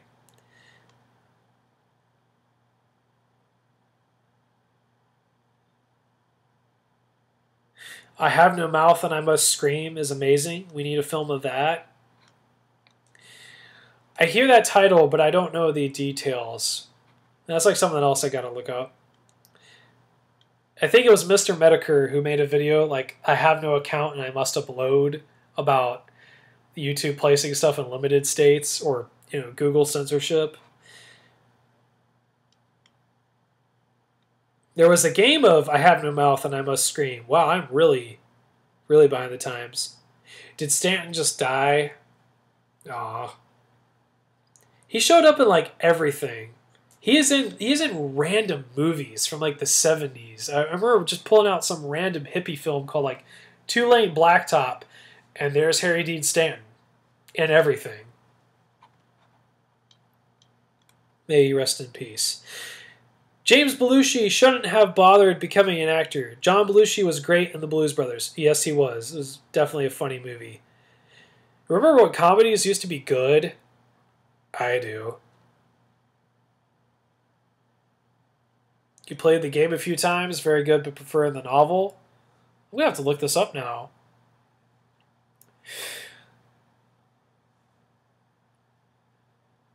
Kelly's Heroes is fun. You all know I love old war films. Old war films are fantastic. They're kind of the forerunner to the action genre, really, in a lot of ways. All right, well, I tell you all what, I'm gonna answer a few more questions, and then I gotta run. My voice, as you can probably all tell, is getting a little shot, and it's I got work in the morning. But let's see. Curious on my opinion of John Wick movies. John Wick movies are awesome. I mean, really, like for what they are. So we basically, I mean, yeah, it's okay. It's basically just a guy running around shooting people. All right, sounds like fun. And they were made for a very low. I mean, they're really successful because they kept the budget extremely low. So you have an enjoyable movie that is very entertaining, that was made for very little money, and as a result is a huge success. And that's the way movies should be made. I mean, John Wick is highly stylized too, and it didn't cost a lot of money to make, like 20-30 million, I think was the budget. So that movie was basically, had 5 times the success of its budget, because I think it made like 100 million back. That's the way movies should be. John Wick's a great example. You missed the Ghostbusters? Don't we all? Anyone else seen Plinkett's review of Ghostbusters 2016 yet? Where he basically says, stop celebrating Bill Murray. He's the asshole who got us in this mess. I miss the old Ghostbusters. John Wick was amazing, but the sequel sucked. Yeah, it wasn't as good as the original. I don't know if I would say it sucked. It was a bit silly in some parts, a bit overdone. Definitely not as good as the original. It's kind of like in the original, you get like why he's like doing what he's doing. He has like a motivation. And the second one is like he just kills people. We're gonna kill you, so we're gonna try to kill you, John Wick. So in turn, you're gonna just mow us down for the last the next 2.5 hours, or however long it was. Thanks, Play Ready. Appreciate it, man. Would a MASH remake on Netflix work? I don't know, probably. Depends on what they did with it. I mean, the thing is about a lot of those old TV shows is that they wouldn't remake it, of course. They would try to basically give you the same exact thing, but in today's context. Well, you've seen how that goes with other remakes and reboots of a similar nature. I mean, could you imagine something like the A-Team getting made now? I can't. I don't think they would even touch it, but if it did, yuck. Probably. The original Ghostbusters is incredible.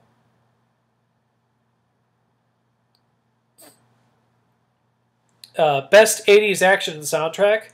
Well, any of them, written by John Carpenter, of course. Seriously, though, probably best 80s soundtrack. I mean, I would consider this movie closely enough related to the action genre to include it. Basil Polidorius's Conan the Barbarian. Like, it's just freaking incredible. If you want to listen to a really badass soundtrack, look up that one. My other favorite soundtrack of all time is Blade Runner by Vangelis, but not really an action movie at all. Thanks, Dredd. Yeah, more videos on the way. Like I said, I've got a review coming out as soon as I can make it, and after that, I don't know. I think it's maybe time I make fun of some more Hollywood people. I mean, this week was just a total shitstorm of stuff. We had, like, Harvey Weinstein basically coming out, and everyone must disavow Harvey Weinstein. And then we got Brie Larson melting down on Twitter. And then we got Martin Scorsese coming out and saying that, Rotten Tomatoes is hostile towards filmmakers. And that's the problem with movies nowadays. Because I'm Martin Scorsese, and Rotten Tomatoes is hostile. Even the term Rotten Tomatoes is inherently hostile. Yeah, well, so is the term critic, Martin. God, something else that was just completely ridiculous. Blade Runner and Conan are top soundtracks. See, Brian knows what's up.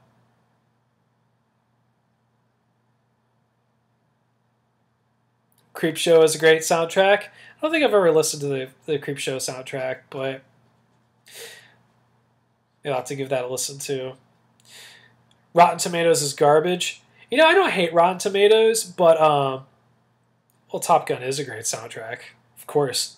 I don't hate Rotten Tomatoes. I mean, the idea of it, just being a reviews aggregate site, and I do really like the fact that they post the audience score. I think that's extremely valuable.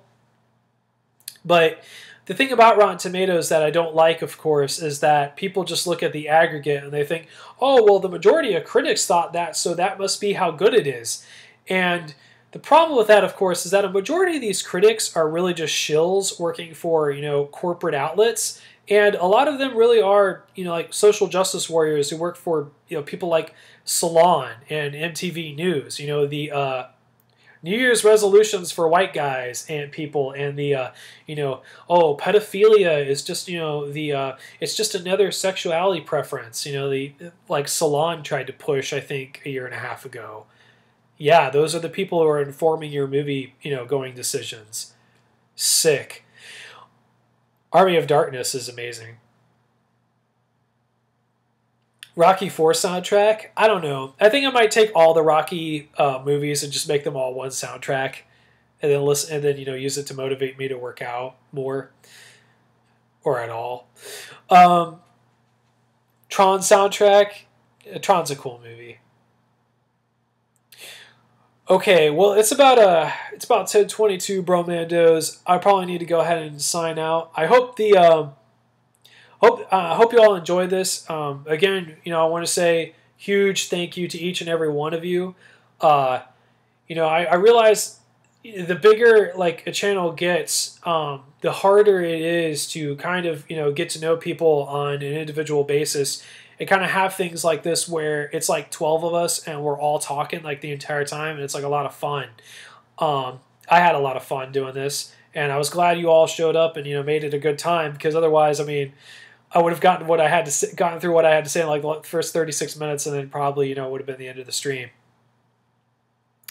But like I said, huge thank you to each and every one of you, and look forward to seeing your comments and replying in future videos. I'll try to have another one up in the next couple of days. Like I said, hopefully the latest by Monday, I will have a review of one of my favorite films of all time.